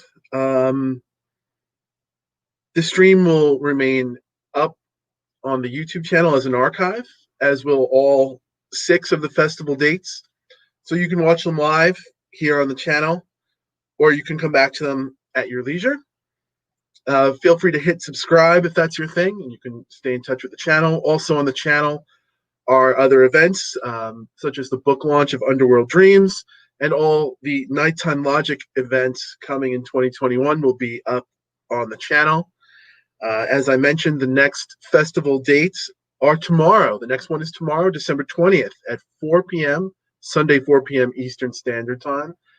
We will have Farrah Rose Smith and John Langan, among other guests, joining us. And it's going to wrap up. The festival wraps up Christmas Eve, December 24th, 7 p.m. Eastern Standard Time. All dates are Eastern Standard Time. If you'd like to support the festival, you can donate via our Ko-Fi account, ko-fi.com/nighttime logic. You can support me by checking out my latest book, Underworld Dreams. And next up, we have Brian Evenson. I'm engineering this, so I'm in charge of, let's see if I got all the mics. I'm in charge of running the mics at the same time. How are you, Brian? How are you doing? Doing well. You are the author of several ghost stories. One of them appears in your latest book, which I have here. Your most recent collection, Song for Unraveling of the World, which won the Shirley Jackson Award and the World Fantasy Award. The story is Leaking Out, which in Yeah. Did I get that one It's right? a great Yes, you story. did. It's a Yeah, great it's a book. creepy The whole story. thing is Yeah. fantastic. Yeah, Thanks, it's Jeff. fantastic. Congratulations on how great the book is doing. Very well deserved. The being that we encounter, the ghost that we encounter, the thing that we encounter in Leaking Out, it operates in a way that humans don't understand. So I just want to talk about both those things in the ghost story. The first is, what's the appeal of the haunted house as a feature of a ghost story? Well, I mean, I think there's lots of appeals to the haunted house. I mean, for me, I think one of the things growing up was just, the idea of being scared, and the idea that, when we think of home is the safe place. And so when you have the idea of a haunted house, you're kind of moving into a non-safe space that should be safe. Especially, it's like so many haunted house stories. It's like it's the house you're living in that's haunted. So I think that's a big part of it. And this is, that story. It's someone kind of stumbles into a house that they don't know, and they're just in way over their head, and they don't really know who this person is or what this thing is that's there, and they're kind of doomed from the beginning. Right, but yeah, it still has that aspect of what you mentioned about safe haven and the violation of safe haven. Like in the very beginning of the story, we get the sense that he is homeless or a drifter, or he is looking for refuge, and his instincts, or he just from viewing the clues, immediately he perceives, he's like, is someone else already here? Yeah. Which sets up the dynamic that you spoke of. But quickly, it's not the haunted house story that you might come to think of. There is an unexplained or an ununderstandable element in it. What does what's the appeal of using the unexplained or the ununderstandable? I mean, I think story? that the unexplained is way more frightening to me than anything else, just because it kind of remains uncertain. It's not something you can pin down completely. And so just personally, I think that just the unknown and the unexplained and the unexplainable just is so hard to know what to do with. And it really destabilizes you. It makes you feel like you're in a position where you don't know if there's ground underneath your feet or not. Oh yeah, I'm with you in on that. Especially when you destabilize the reader in that way. So like if you're right, if your book is no longer about, okay, this is a vampire and we must chop off its head and use the silver bullets, there's so much more room. There's a certain joy to those stories, but there's also a certain joy to to being in that deep water and that uncharted water. And I think I see so many authors, it frees the story to be about so much more when it's not about the rules of that particular monster. It can do, the stories can do, the sky's the limit. Plus, And right now we're seeing so many stories like that. it's I'm going to more hold up. closely aligned with the way supernatural events happen in real life. Yeah. Like, they don't usually add up to anything. They're scary and they're weird, but there's no like underlying message where everything's tied up in a crescendo at the end, you know? Yeah. And those kind of stories that, you know, where the haunting or something is inexplicable in a story captures that element of a real life supernatural event, you know? Yeah, I I think think anyway. that's true. Yeah, absolutely. And one of the things I like so much about the Kelly Link story you read, Jeffrey, is that I think especially the first time I read it, I didn't know where it was going exactly, but I knew it Yeah. was going to be bad, and and that combination just really works for me. Me too. I mean, me too. Yeah. That's great. Yeah, that is the fear. It's the fear of life and Yeah. the fear of fiction. Aikman, Aikman said it in. Now I'm confusing was it Aikman or was it Straub on Aikman saying Aikman's stories Yeah. rejected the neat conclusions, and I'm putting that together with what Aikman's saying. Whether he's talking about his ghost, he's saying, "Oh, I have been in this ghost club, and I have done psychic research," but whether or not I think he rejected saying my stories are about that. The one thing that why I wanted to read from his Aikman's essay is that he says, I want to portray a certain verisimilitude. I'm not quoting him exactly, but he wanted to portray what he sees. And I think putting it all together, it is what you said, Jeff, that uh, you two are describing a story, and I think you're barking up the same tree that Aikman is saying, that in life, as in supernatural, real or not, it's rarely neat. Yeah. Well, like Straub's pork pie hat too is another one of those like that, you know. It's got real verisimilitude and really it's creepy, but it doesn't really add up at the end, but it works better because I don't think it does, you know what I mean? I think it leaves it open and more strange at the end of that story.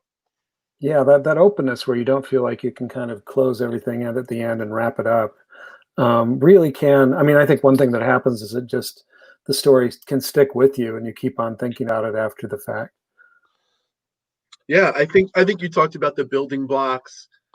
If you can deconstruct an Aikman story, I think part of the reason these ambiguities work in an Aikman story or strange tales like that is the verisimilitude of whatever we are being presented is being presented so real. In Aikman stories, it's the voice. He talked about kind of hating the life, or hating the modern life, and often his narrators, it's so grounded in that voice of the English narrator there. I wanted to hold up this book. The two of you have stories in Echoes, the saga book of ghost stories, and Brian, um, the name of your story in there is His Haunting. Yeah. Over the course of the festival, we've talked about the ghost as a symbol. On one of the other dates, we had some conversation that, okay, a ghost story needs to be more than just a symbol.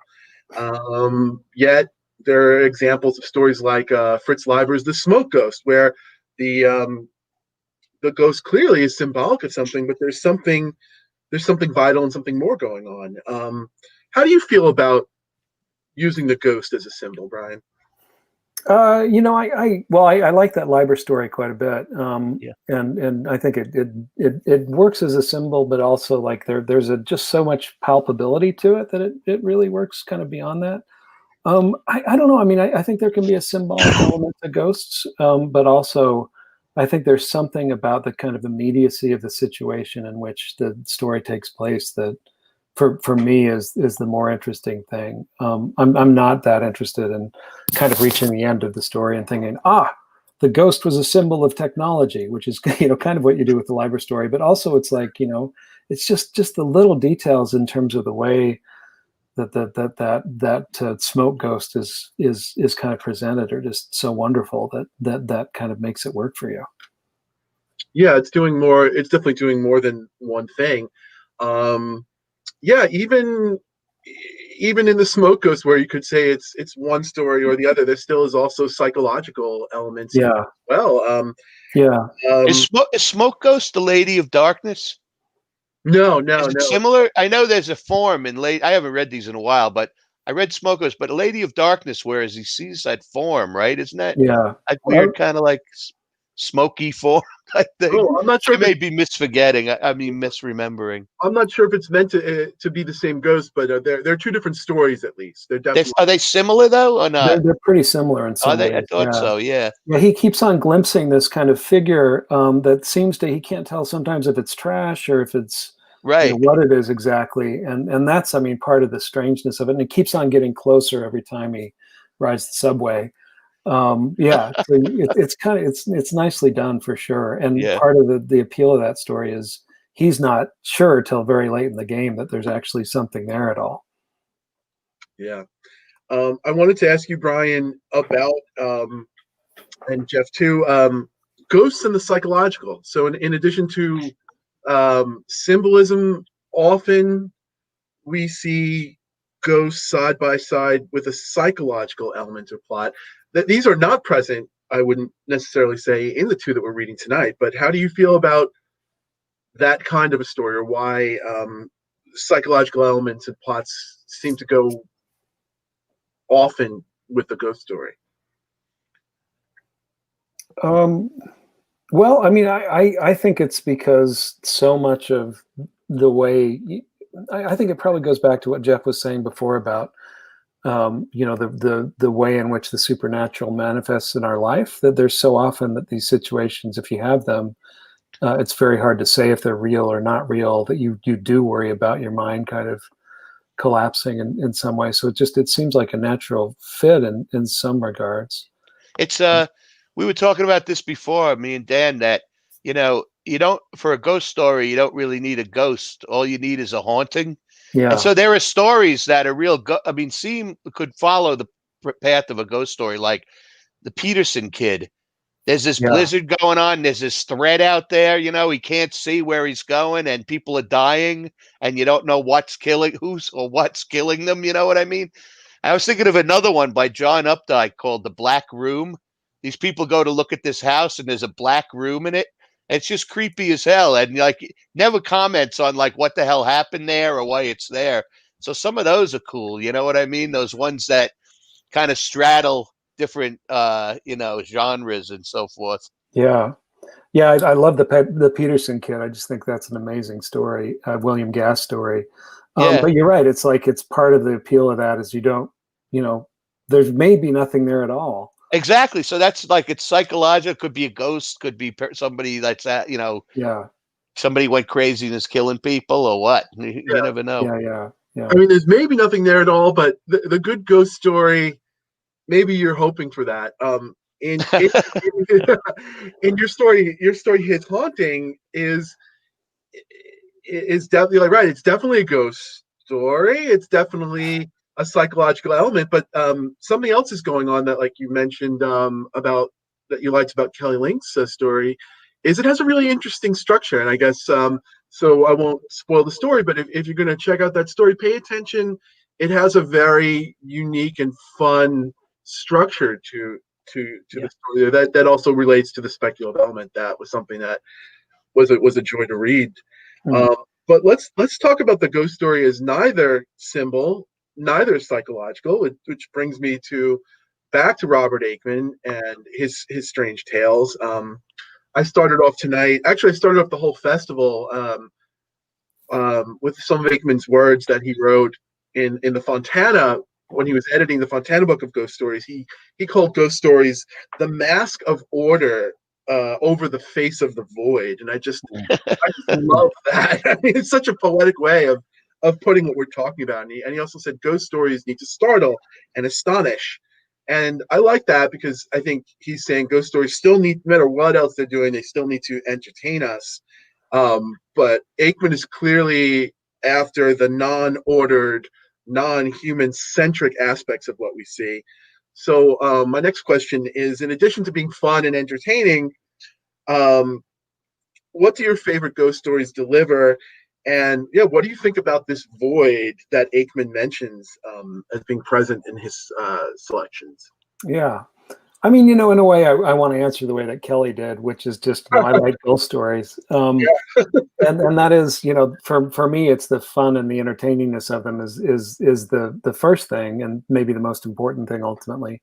But yeah, I mean, some of them, I mean, I think they make you question your sense of your relationship to the world in ways that can be really interesting.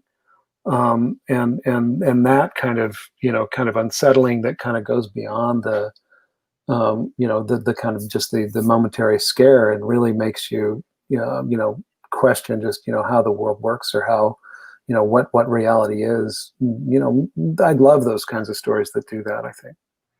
Yeah, that maybe I shouldn't have read that quote, because it's sort of like, yeah, we're spending days talking, days analyzing the ghost story, but I guess we could just spend days talking about how much fun they are. Yeah. I mean, part of the fun to me is what Peter Straub was talking about too. I love, before I knew anything about reading or writing, I knew I liked stories that had the open, I call them the open ending, or the um, non-conclusory ending. Why do you think, what's the big strength about that in the ghost story, guys? I think it's that I mean, I think there's various strengths, but one is that it allows the story to kind of keep on living and working and talking to you. So it kind of keeps on working as a mechanism or a machine in your head, if it's kind of left open. So yeah, I mean, I think it just allows it to kind of keep on working on you. Yeah, the uneasiness is unsettled at the end, and that keeps the ghost haunting. Yeah, it kind of passes the haunting on to you. Yeah. Yeah, right. Yeah. Mm-hmm. Well, yeah, that's definitely yeah, it was really great the way you use the ending um, in that story. Other thing I wanted to mention about Aikman, I wanted to I read from his essay. I love the part where he talks about, he goes, my desire is to depict things I see, and he was very interested in depicting something authentic. I got that sense from him. So and that's a big part, I think, of why Aikman works, that verisimilitude is so grounded, so when it shifts, you can believe some of these either coincidences, or you can believe these slips or ambiguities that Aikman throws at us. So in addition to like just that craft, that very writerly craft side of thing, what else do these realistic depictions and depicting reality as we see it, what does that bring to the story?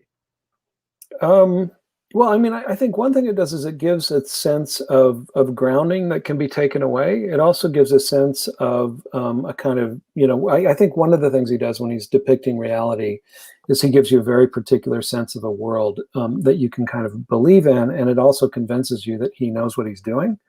And I think that also allows, when he gets to the point where he kind of takes these weird steps or moves away from them, and he can get quite weird. He doesn't, the story I'm going to read, he doesn't get quite as weird as he can in some of the other things.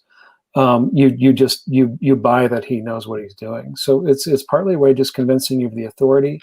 It's partly a way of giving you a grounding that you can kind of play off against. And and maybe it's also just, I think that I want to go back to what Jeff said before. It's just like one of the things that makes the open-endedness work is that it feels like very much like how we kind of experience the supernatural. And I think that normally when we kind of have an experience with the supernatural, it's in relationship or in regard to the real world. So having it start kind of just weird to begin with and never having anything but that maybe is less effective than feeling like there's a reality that gets fractured or challenged in some way.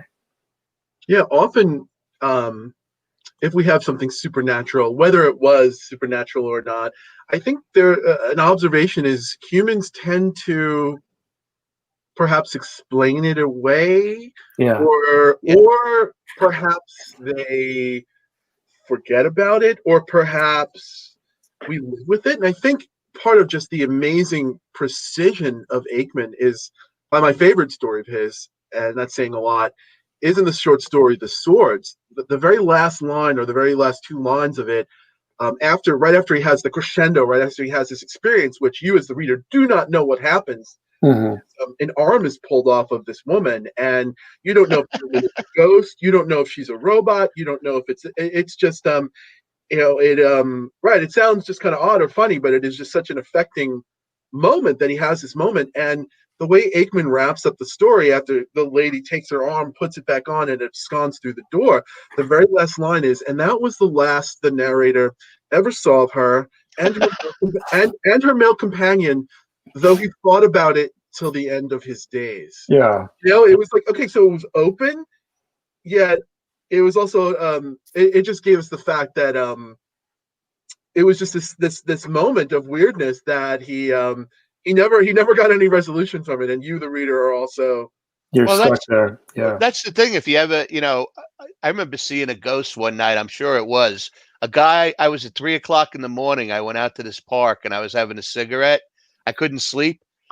There was a guy playing the bagpipes. It's dressed up in like full like Scottish regalia at 3 a.m. I was like, this guy's a fucking ghost for sure, But then you want it to mean something, and it means not. It doesn't. It's just it happened, and that's it.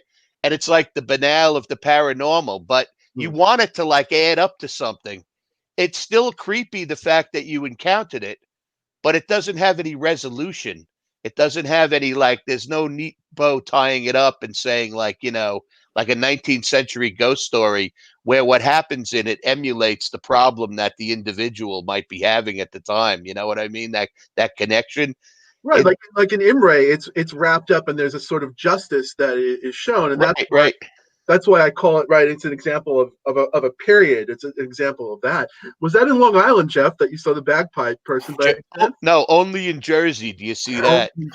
Okay. We laugh about it, but you mentioned there's the human desire to understand or to make sense of it, and maybe that's why I don't watch enough of them. But these ghost hunter shows and these ghost hunting shows are so they're so popular. I had a supernatural experience when I was in New Orleans as a younger man that I thought for sure was supernatural. I mean, you couldn't convince me otherwise. I'm not going to go into it here, but I thought for sure that I'm like, the supernatural is real. I experienced it. And then, I have a friend who has a connection to one of those shows, and he offered a debunking theory to me where I was like, wait a minute.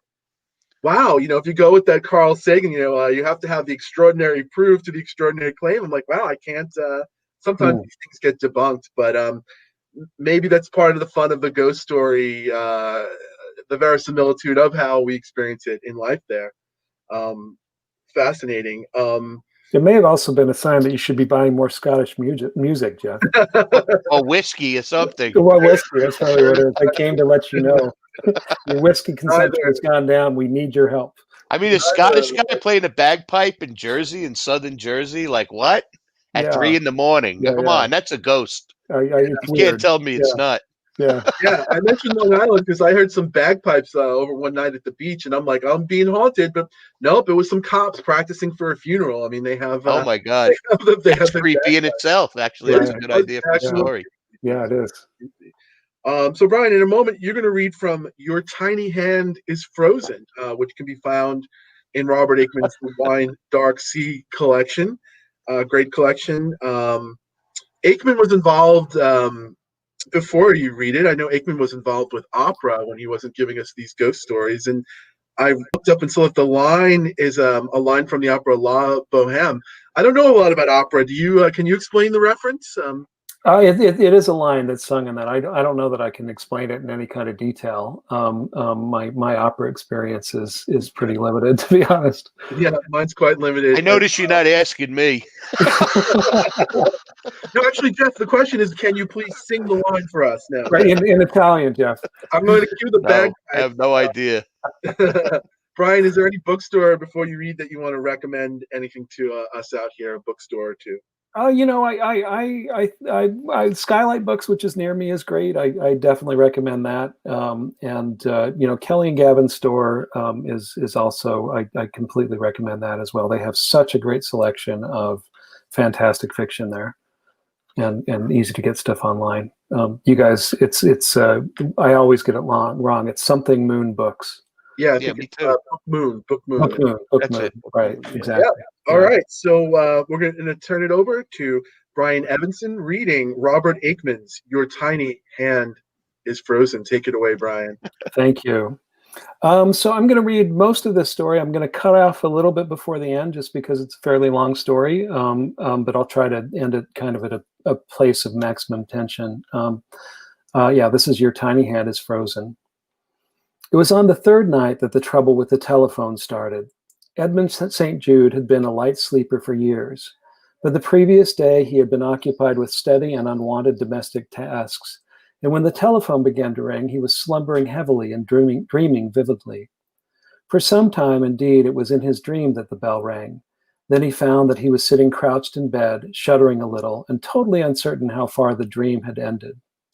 Moonlight drifted in through the glass mansard of the studio north light, but the telephone, being on a low table immediately beneath the sill, was in darkness. In the absence of other sounds to muffle or compete, the peals of the bell were thrown back and forth from wall to wall, icy and imperative. Clutching his personality, jeopardized by the dream about him, Edmund resolved not to answer. At that hour, it could only be a wrong number, or a friend of Teddy's, he suddenly thought. The bell continued to ring. What time was it? His beautiful hunter, symbol of his former life, lay on a chair by the bed. It was 25 minutes past 5. That the caller could be for Teddy seemed improbable. The bell continued to ring.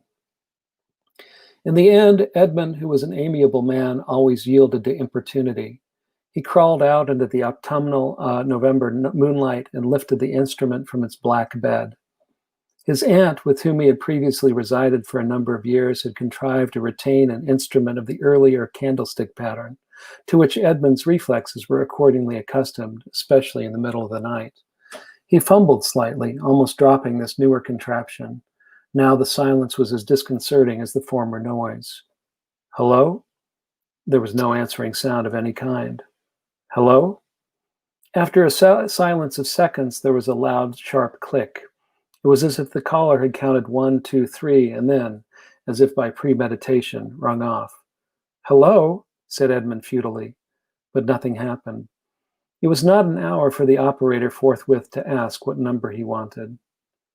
Edmund replaced the telephone and sped back to bed. He slept again, but now lightly and brokenly, as he usually did. The episode amounted to little, and Edmund, had he been permitted, would probably soon have forgotten it, especially among the many other nuisances of which his new life seemed largely composed.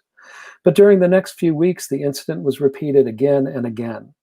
Almost always it happened, if not during the hours of daylight, which now were daily shrinking, then at least during the hours when Edmund was up and about, although there were further night alarms on at least 2 occasions.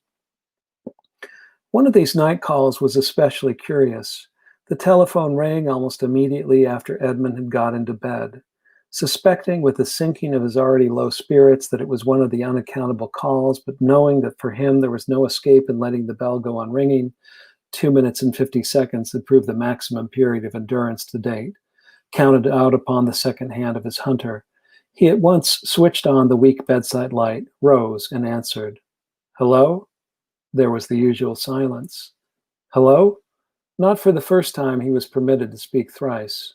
Hello? There came the click, and then a sound which was new. Edmund heard it before he put back the telephone, but that it came after and not before the dismissive click, he was sure. It was a sound which could be nothing but a light, short laugh. It seemed to mock his certainly derisory plight. It upset him very much, but no such quirk, additional to the mischief of the calls themselves, occurred again. There appeared no method or regularity about the calls. Several days would pass without one. Then there would be 3 in 24 hours. The apparent chanciness of the calls played its part in for long dissuading Edmund, who always delayed such approaches, from communicating with the exchange. He was also deterred by the extreme rarity of his other calls, received or initiated. He felt that this put him in a weak position to complain and would make his complaint seem ridiculous. The whole telephone installation was only a survival from Teddy's occupancy, and it was one of several with which he would have dispensed. Another was a habit which seemed common to many of Teddy's friends of calling without previous announcement. The callers consisted of rather commonplace young women, obviously in great need of a good gossip, and of well-set-up young men with the wrong kind of haircut and a few overt stigmata of imagination. Edmund, who could afford few friends of his own, had known few of Teddy's. He was now much surprised by the implications with regard to Teddy's nature and character which these stray visitors conveyed. As he was engaged to marry Teddy, he was also somewhat concerned. On one occasion, when Edmund was standing at the studio door trying to ward off a large youth who said his name was Toby, the telephone rang. It proved to be one of the mysterious calls, but by the time Edmund had heard the usual click and had replaced the instrument, he perceived that his visitor had followed him into the studio. "Nothing wrong, I hope?" With each successive call, Edmund had become fractionally more irritated and also perturbed, so that the young man's question was as unwelcome as his presence. "Nothing," said Edmund stonily. Then he thought he was beginning to need a confidant. "Nothing wrong," he continued, "but perhaps something unusual. The telephone rings, I answer it, and then the person at the other end rings off. That's all. But it happens again and again." "Nothing unusual about that," said Toby, failing to grasp the essence of the matter. "We all get it." His manner was insensitive and insufferable. "Now tell me, St. Jude," he was also overfamiliar, "how long has Teddy had TB? I never knew she had it at all." "No one knew," replied Edmund, "but I'm sorry. I was working. I must get on, you know. I'll tell Teddy you called." "Okay." Toby had evidently given Edmund up. He shrugged his bulging shoulders and departed without further comment. Edmund had to shut the door behind him. Annoyance with Toby seemed to imbue Edmund with the small increment of aggression required for him to complain to the exchange. "It must have happened more than 30 times now," he concluded. "I mean, since I arrived here about 3 weeks ago." "Are you the subscriber?" asked the exchange. "No, Miss Taylor Smith's the subscriber, but I'm her subtenant." "Have we been notified?" "I don't think so. The arrangement's only temporary." "Please send us full particulars or we may have to disconnect the service." "I'll write to you, but these calls—" "I'm sorry, but if you don't tell us when there's a new subscriber, that's nothing to do with it. If you'll complete a new application form, we'll go into the matter further." The odd thing was that after that, the calls ceased. Edmund never wrote to the exchange. His inclination was to ask for the telephone to be removed from the studio as soon as possible, but he reflected that might be unfair to Teddy, as it was understood that telephones were by most people both sought after and hard to obtain, and Teddy probably needed one in order that she might communicate with the parents of her sitters. So Edmund did nothing. Nonetheless, the call which came when Toby was there was the last unexplained call Edmund received for a long time. It was when Christmas approached that the climate of unsuccess in which Edmund nowadays passed too much of his life became annually more intolerable. Every year since the sale of the family's ancient manors and estates had so nearly extinguished his income, he had participated in his aunt's sober Christmas celebrations, if only because she so clearly counted upon him to do so. Now, however, he seemed to have a measure of choice. It was unfortunate that the family debacle and his past feeling of obligation to his aunt had combined to terminate the previous modest influx of Christmas invitations. But at least he once more had premises where, to the extent his means permitted, he himself could offer hospitality. Not that the position was unequivocal. He was, after all, only a superior caretaker, with love the consideration in place of cash, and the atmosphere of the studio remained Teddy's entirely. He looked carefully round before making a list of friends who might join him for Christmas dinner, bringing, if possible, some festive contributions of their own. Lacking the presence of Teddy to indicate that they were but the stock in trade, the expression was hers, the pictures of children which covered all the walls made a scheme of decoration that was oppressively insipid. Conspicuously embarrassing were the two largest works, one a much enlarged reproduction of Reynolds' The Age of Innocence, specially photo-printed with the maximum fidelity accessible to science, and intended both as a lure to parents and as a reassurance that Teddy's muse had strict principles. The other, Teddy's own Children of Mr. and Mrs. Preston Brooke. This work had been shown upon Mr. Brooke's instruction at a number of exhibitions, after which Mr. Brooke, the successful manufacturer of vegetable sundries, had so far failed to take possession of his property. The picture hung above the electric heater and still bore a nameplate with Edwina Taylor Smith in prominent capitals. Edmund could still hear Teddy saying, "Edwina." It's a noise like a slow, squeaking wheel. 25 minutes later, Edmund had made little progress with his list. Most of his acquaintances were too rich, too distant, or too obviously provided already with better fare than his. Almost all were married, commonly to spouses who were either unknown or unsuitable. With many, he had lost all touch. There were 3 or 4 men who were possible, being generally situated much as he was, but Edmund was shocked and disheartened by the specific demonstration that women, other than Teddy, had almost disappeared from his life. Nonetheless, a start had to be made if he was not to spend Christmas in solitude. Edmund lifted the telephone and dialed the number of his friend Tadpole, who had been at Oriel with him. He could hear the bell begin to ring immediately. It continued ringing. Reluctant to acknowledge the evaporation of his first essay, he allowed it to ring long after the time had expired when his friend, who lived in Chambers, could be expected to answer. He began to think of the exigent ringing which had marked the unexplained calls he himself had been receiving until about a month before. When the noise stopped and a voice spoke. By then, the rhythmic thrumming of the bell in his ear had slightly hypnotized Edmund, and the voice made him start. Still, it seemed to him an unknown voice, and it said something quite unintelligible to him. "I beg your pardon?" Again, the voice said something unintelligible, but this time longer. Edmund could hear only rather high-pitched gabbling. "I wanted to speak to Mr. Pusey," he said. "Is he in?" The reply seemed to be 2 short, sharp sentences, but Edmund could not distinguish a single word. It occurred to him even that the sounds might not be vocal, but might come from the telephone system itself.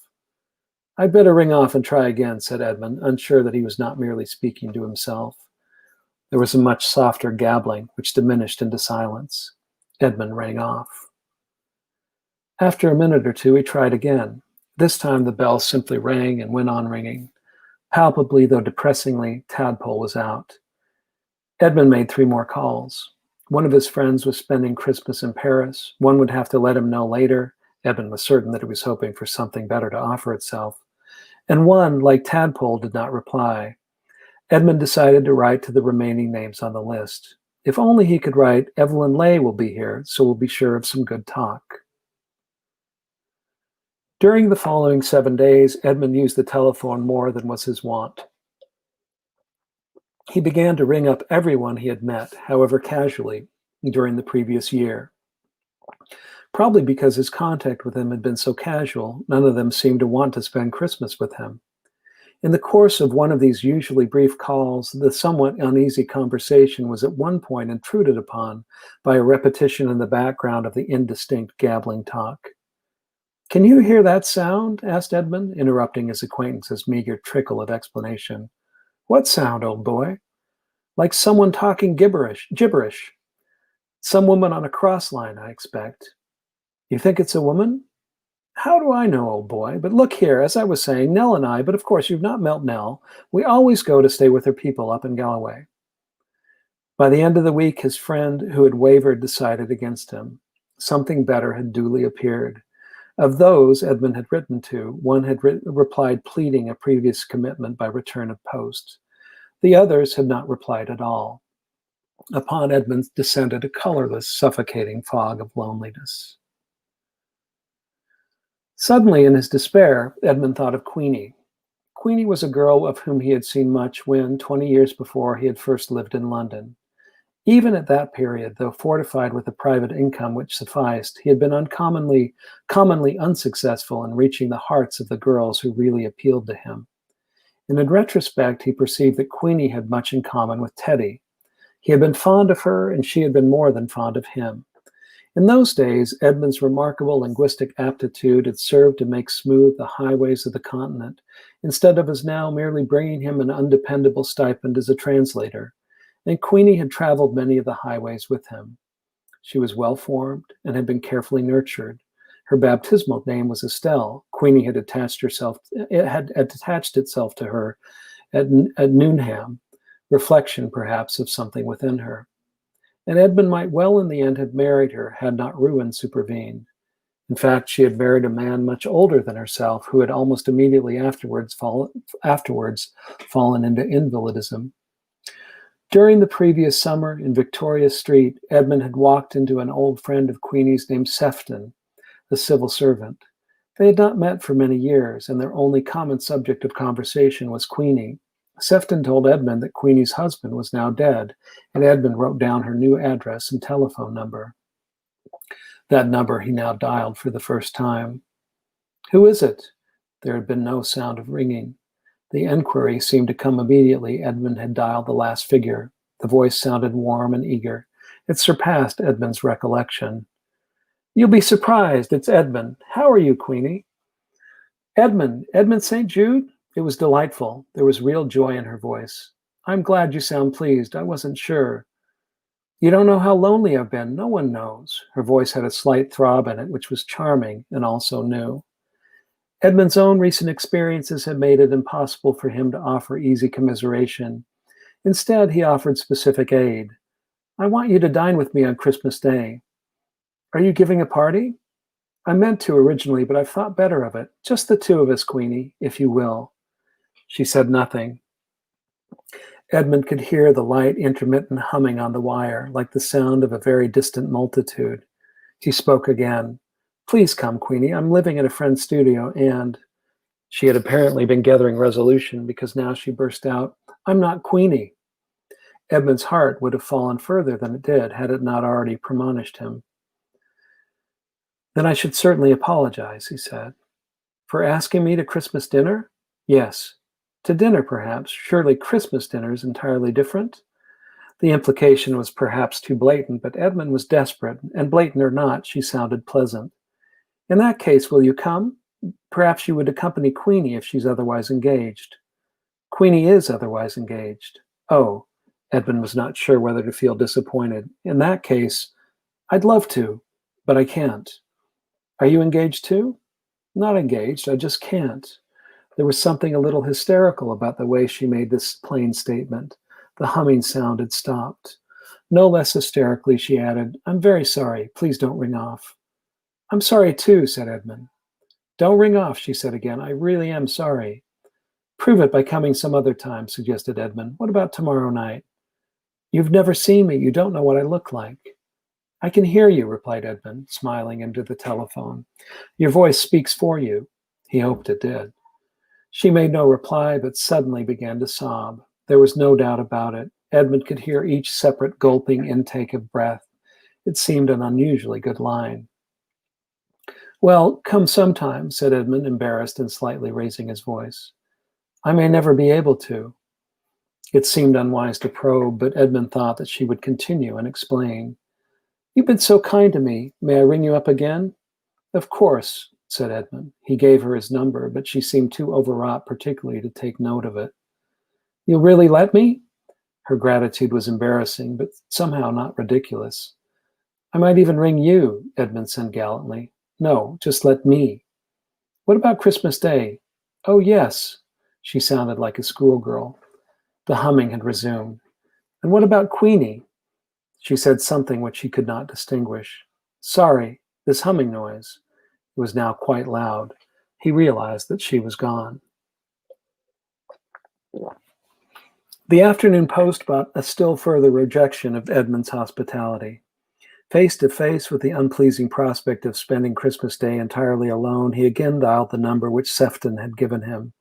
He reflected that Queenie might have returned by now, or that he might at least find out where she was from her curious friend. This time the bell began to ring at once. It continued to ring. Edmund let it ring for an interminable time before he capitulated. Then he rang up Sefton at the ministry. I haven't actually seen her myself since her husband became so bad. In fact, I can't have seen her for more than 3 years. To tell you the truth, I only got her address off another mutual friend. I meant to look her up, but you know what happens. She doesn't answer her phone. Christmas, I expect. You know what it is. Sorry I can't help, but if you'll excuse me, I must go to a meeting. Civil servants at least have meetings, thought Edmund. The pink and blue children on the walls smiled at his plight, winsomely, cheekily, plethorically, according to character. Edmund settled to translating the first chapter of a Dutch work on the technological revolution of our time. Christmas Day was the first of the many days which Edmund spent waiting for the telephone to ring. The morning post had brought a woolly scarf from his aunt. She had gone to the trouble of procuring one in his college colors, 2 Christmas cards, and a cablegram from Teddy. Lovely Xmas here, all laid on, stop, happiest greetings, darling, stop, can't wait for Christmas next year. After that, there was nothing except to attend upon the horrid little bell. The fact that Edmund was far from sure that it would ring at all made the waiting much worse. He had several times attempted to telephone Queenie's number, but there was never a reply. The worst thing of all was the dreary knowledge that he who had dined tete-a-tete with Fritzi Mazzari and been accounted a man of insight and judgment in certain high affairs was now wholly preoccupied with and dependent upon the favors of an unknown with whom he had upon one single occasion exchanged some unintended remarks upon the telephone. He was fond of Teddy, but no more, and the thousands of miles which separated her from him tended also, to his real regret, to obliterate her as a living image in his thoughts. The unrest which the voice on the telephone had certainly created within him seemed to prove both the tenuousness of poor Teddy's hold on him and the general aridity of his days. It was absurd and out of proportion, but certainly true that the unknown and the doubt whether he would hear from her again had affected his nerves and further diminished his already sketchy appetite. On Christmas Day, systematic translation seemed impossible. Edmund found it difficult to settle into occupation of any kind, and constantly caught his attention wandering into the evolution of persuasive verbal gambits. Before it was time for lunch, he was wondering whether his Christmas malaise would have been any worse if he had never heard from her at all.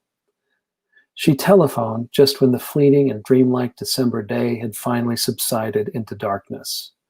Although their conversation was disturbed by various cracklings and rumblings on the line, Edmund was astonished to notice when it was over that it had continued for at least half an hour.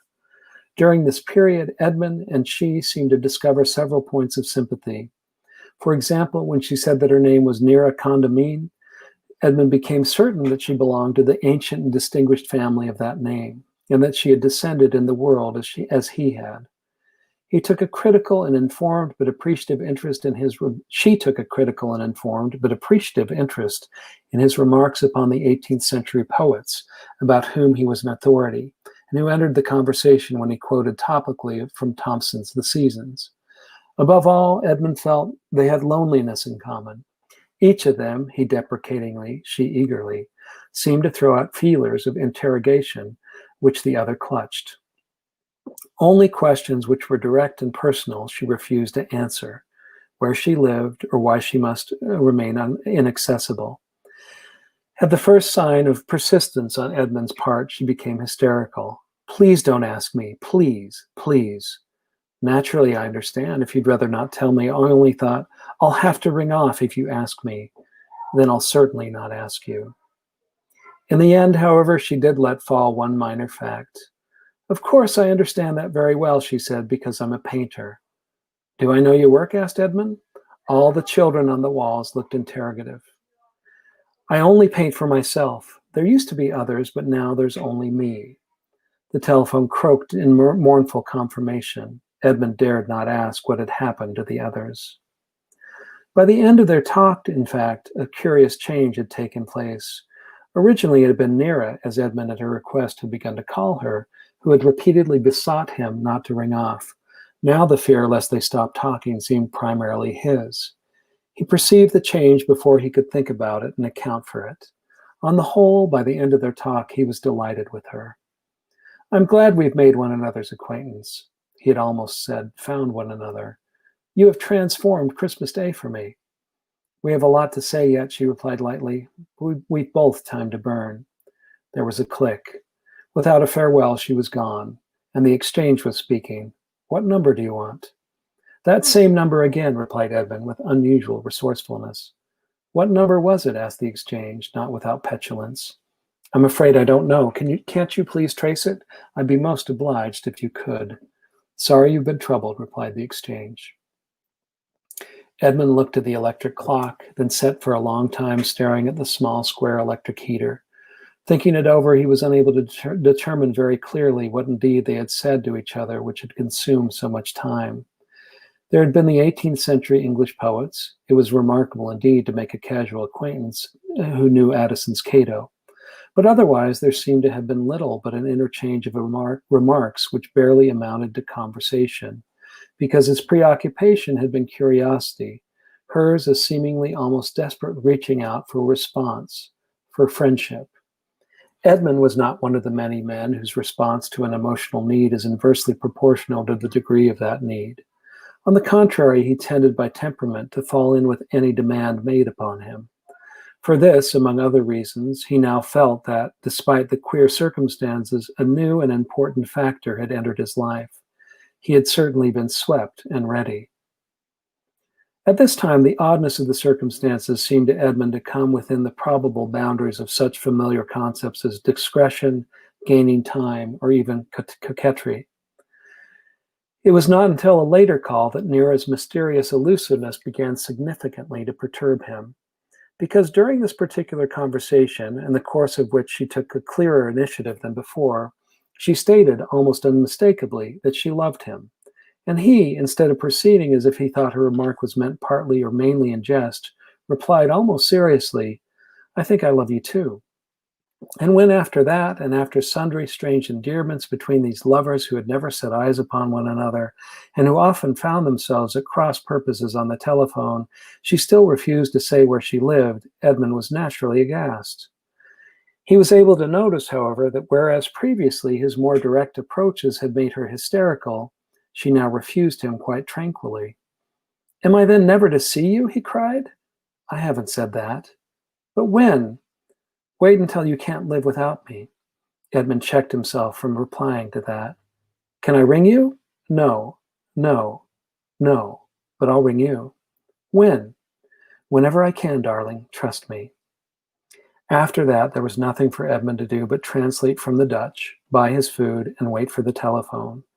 The call, which had brought about such a striking alteration in the terms of his association with Neera, had taken place Sunday after Christmas. But on Christmas Day, she had not forewarned him, and now she virtually stated her inability in future ever to do so. Nonetheless, Edmund had something of emotional content to think about and to fill his life.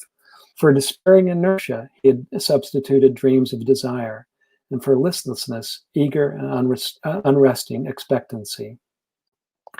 But there was something else.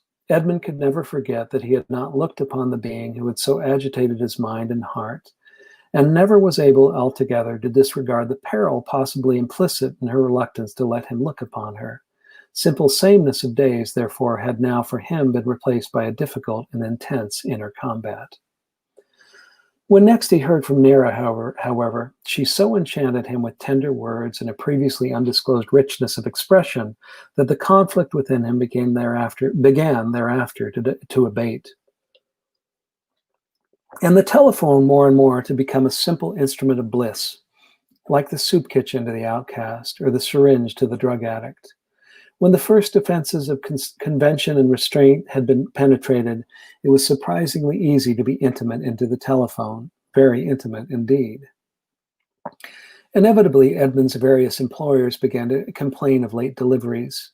In one case, a decline in standard was also alleged, which was ominous because Edmund knew that few publishers and editors can afford to care much about the qualities of a translation. The complaint probably implied some different unnamed complaint in the background. On the other hand, Edmund now spent less time and money shopping. Although previously he had contrived to continue gratifying some few of his more refined and expensive tastes, he now fed more and more on bread, potatoes, and wholly flavorless luncheon meat, which a shop in the next street seemed always to conjure up in Alibaba-like quantities. Always it was impossible to tell when Nira would ring next.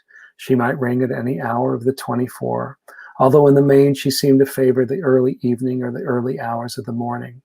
Edmund would sit all day waiting for her, unable to work or eat. Then, after she had telephoned at 6 or 7 o'clock, find himself so nervously exhausted by the wasted hours that still he was unable to settle himself and concentrate. And things were, of course, made worse at such times by the complete uncertainty as to when he would hear from her again. For a long time a bad sleeper, he now hardly slept at all, so that when the bell rang at 3 or 4 in the morning, he was already taut and wakeful, and rose to answer like an opium eater going to his brew, and knowing as he goes that he is making worse tension for himself in the future.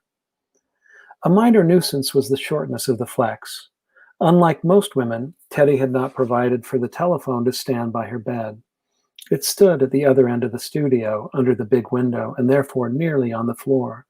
The most inconvenient place possible, Edmund had thought, soon after he took possession, especially in that the hanging of Teddy's pictures made it difficult to reposition the bed. On one occasion, Nira suggested an application for a longer flex. Don't suppose they give me one. I got a longer flex years ago. Do try, darling. But Edmund did nothing. One reason was that he feared lest Nira ring up with the flex purveyor, while the flex purveyor was in the studio, so that his end of one of their strange, indispensable conversations would be overheard and questioned.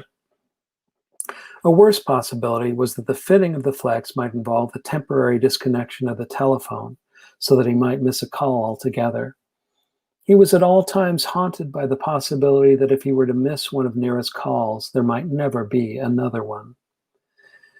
He found it impossible to communicate to her such fears as these. He had tried never to let her know even that he waited for hours, in fact all day and all night, for her calls, but sought to leave with her the presumption that it was by happy accident alone that so far she had always found him in. For whereas his attendance was incessant, her calls were remarkably undependable, and all things considered, not particularly frequent. It was, in fact, this irregularity and infrequency which especially made Edmund shrink from disclosing his servitude to the little black instrument. Against Nira's refusal of information surely essential, he maintained this fiction of freedom. Somewhere about the end of February began the intrusion of the Chromium Superglass Corporation. For some reason, the telephone began to ring several times a day, on some days as much as 12 or 15 times. And when Edmund lifted the receiver, it was almost always to discover the caller was dialing for the corporation.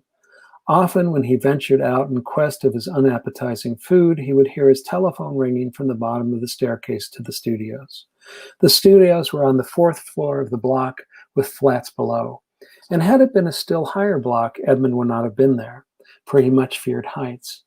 He would race up the 8 flights of stone steps, his heart beating even more from warring emotions than from the ill-alimented exertion, collapse on the floor under the big window, and find only a customer from the corporation, peevish at having reached the wrong number. These numerous strangers, Edmund noticed regularly, when they got that far in their demands, asked for extension 281. Edmund felt that this extension must be a busy one, but he knew that the corporation was a large and multifunctional organization, as was confirmed by the fact that calls for it, commonly still for extension 281, not infrequently reached him after office hours, and indeed throughout the night. The incessant wrong number calls tended to convert Edmund from a passive into an active servitor of the telephone. After some weeks of it, he did write a strong letter to the supervisor, and 10 days later received a courteous acknowledgement printed in a carefully chosen typeface and with a handwritten postscript, difficult to read but apparently conveying an assurance that his complaint was under investigation. The calls continued as before.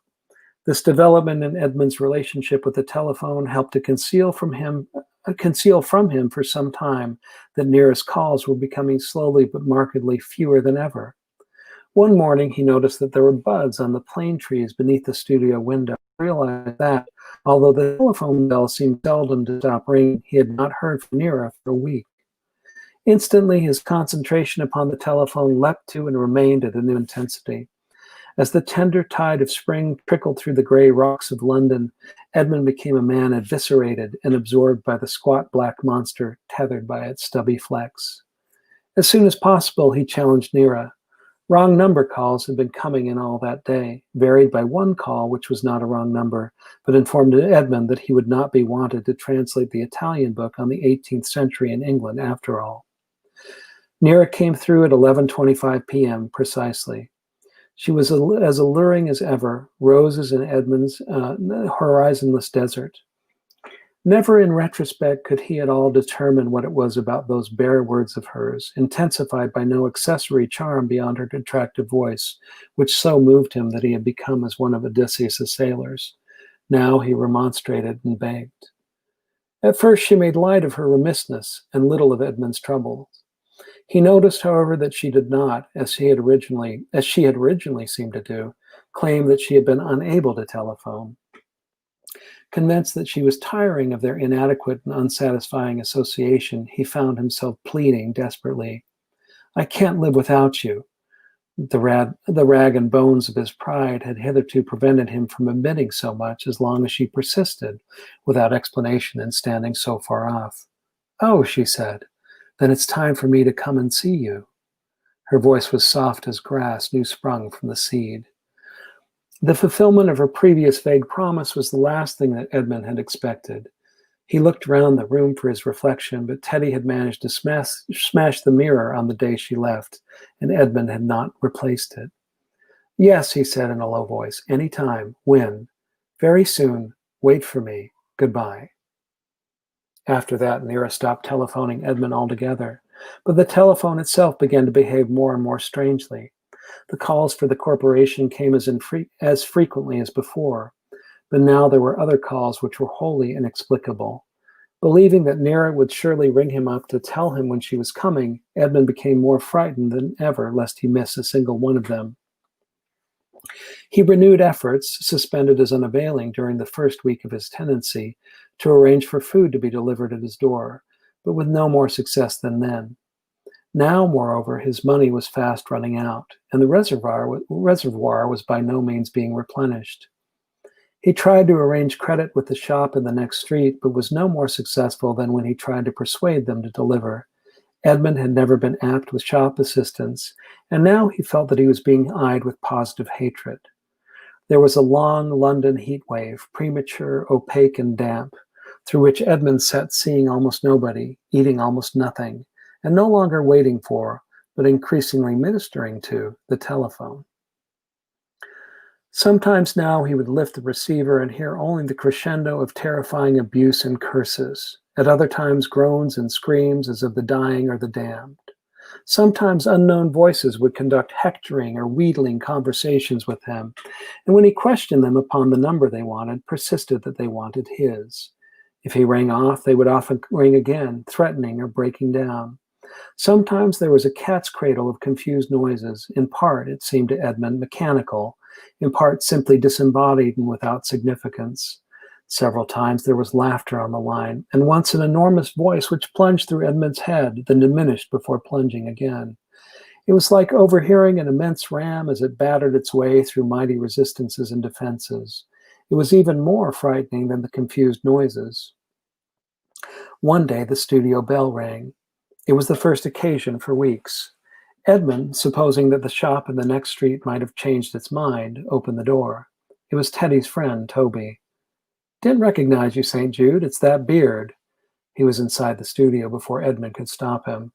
"Sorry to butt in when you're not dressed." He looked round for Edmund to offer him a cigarette. "When's Teddy coming back? Do you hear from her?" He barely attempted even the surface of politeness. "I see that you do." He picked up a heap of airmail envelopes which stood on Teddy's Benares table. "Unopened, by God." Toby was staring at Edmund. He was now by the window. Edmund was at the door, willing him to go. The telephone rang. Toby lifted the receiver. "Miss Taylor Smith's studio." Edmund was upon him, fighting like a starving animal. "What the hell?" Toby's free arm wheeled around, pushed rather than struck, and Edmund was on the floor. "It's a bloke called Sefton." Toby was holding out the receiver. He seemed to bear no malice, but instead of going, he seated himself in Teddy's big armchair and found a cigarette of his own. Sefton was speaking. I say, is everything all right? Of course. Edmund was picking himself up. Then in that case, I can only say there's something wrong with your line. I've been trying to get you for days. I should report it to the supervisor. I'm sorry. It's all right, but I've got some bad news. Did you know that Queenie's dead? No, I didn't. When did it happen? I only just heard about it from another mutual friend, you know. But it seems she died about 6 months ago. Same trouble as her husband, I understand. It must have been about the time we last met. Strange how small the world is. I just thought I'd let you know in case you hadn't heard.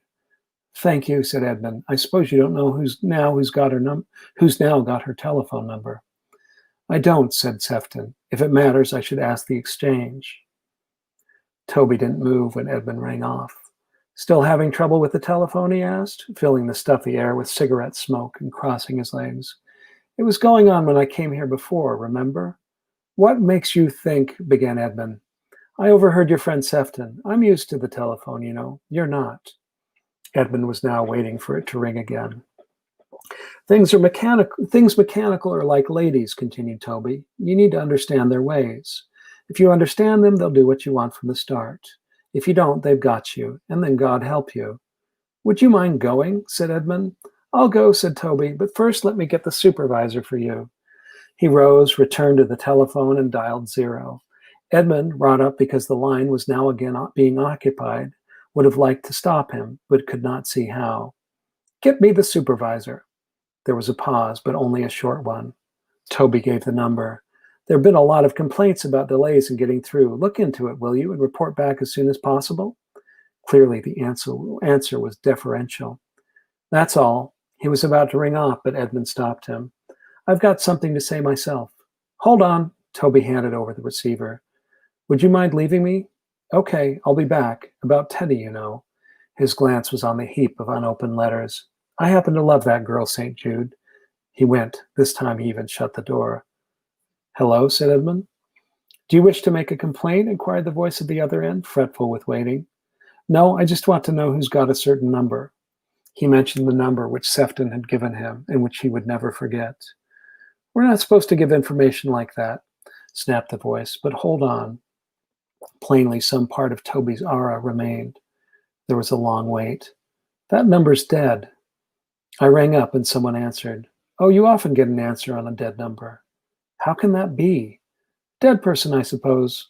Whether or not this was meant for facetiousness was unsure because the voice then rang off. Toby would never have been so treated. Nonetheless, the telephone now ceased to ring, as had happened on the previous occasion when Edmund had grappled with the exchange. Instead, the studio was filled by day and night with a silent, hot airlessness into which the children on the wall stared with assertive insignificance. There were no more callers, no more money, and Edmund realized no more letters from Teddy. After a week of silence, Edmund brought himself to tear open the last of the heap. The contents appalled him. Alarmed by his long continued failure to write, Teddy was on her way home. She had left the New Mexico sanatorium in defiance of a united medical combination and looked at the date. Clearly, she might arrive at any moment. He dialed the familiar number. One or another kind of climax was inevitable. He could hear the telephone ringing, but faintly and distantly, as if at the end of a very long corridor. Then, although the bell continued dimly audible, he heard a voice. At last, darling, at last. Nira, where have you been? There were terrible difficulties. We have to find a channel, you know. We? Edmund could still hear the bell, far off and minute. It was as if cushioned by a very thick fog. I've been trying to reach you, darling, ever since you came here. Didn't you know? She laughed coquettishly. But here I am. You can ring off. As she spoke, the bell stopped ringing and the line went quite silent. The line's gone dead. Already? She seemed unconcerned. Where are you? What frightful-looking children. Put back the receiver, darling. You said the line was dead. Edmund's arm slowly dropped, lowering the receiver to his waist as he fell back against the window. Where are you? As the line's already dead, I suppose it doesn't matter whether you put back the receiver or not. The worst thing was that her voice still sounded exactly as it had sounded over the telephone. Attractive though it was, it retained the effect of having been filtered through the exchange. Edmund let fall the receiver. It crashed to the floor. For God's sake, where are you? I'm here, darling. The voice, slightly dehumanized, seemed to come from no particular point. You said you couldn't live without me. I can't see you.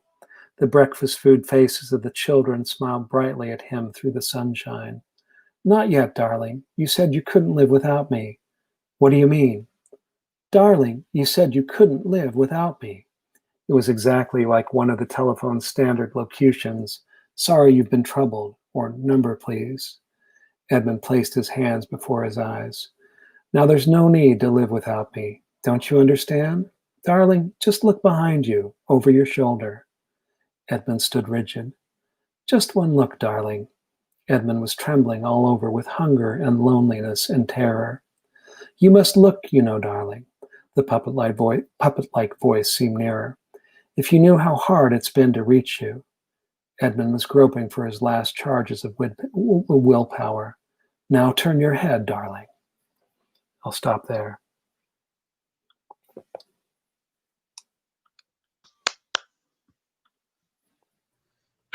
Adding to the applause, that was Brian Evenson reading Robert Aikman's Your Tiny Hand is Frozen.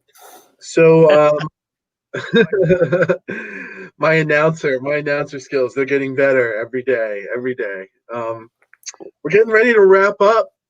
So I just want to say thank you to everyone who's out there in the comments, everyone who's been joining us tonight and for the whole festival, for making our December a little more ghostly. Thank you so much.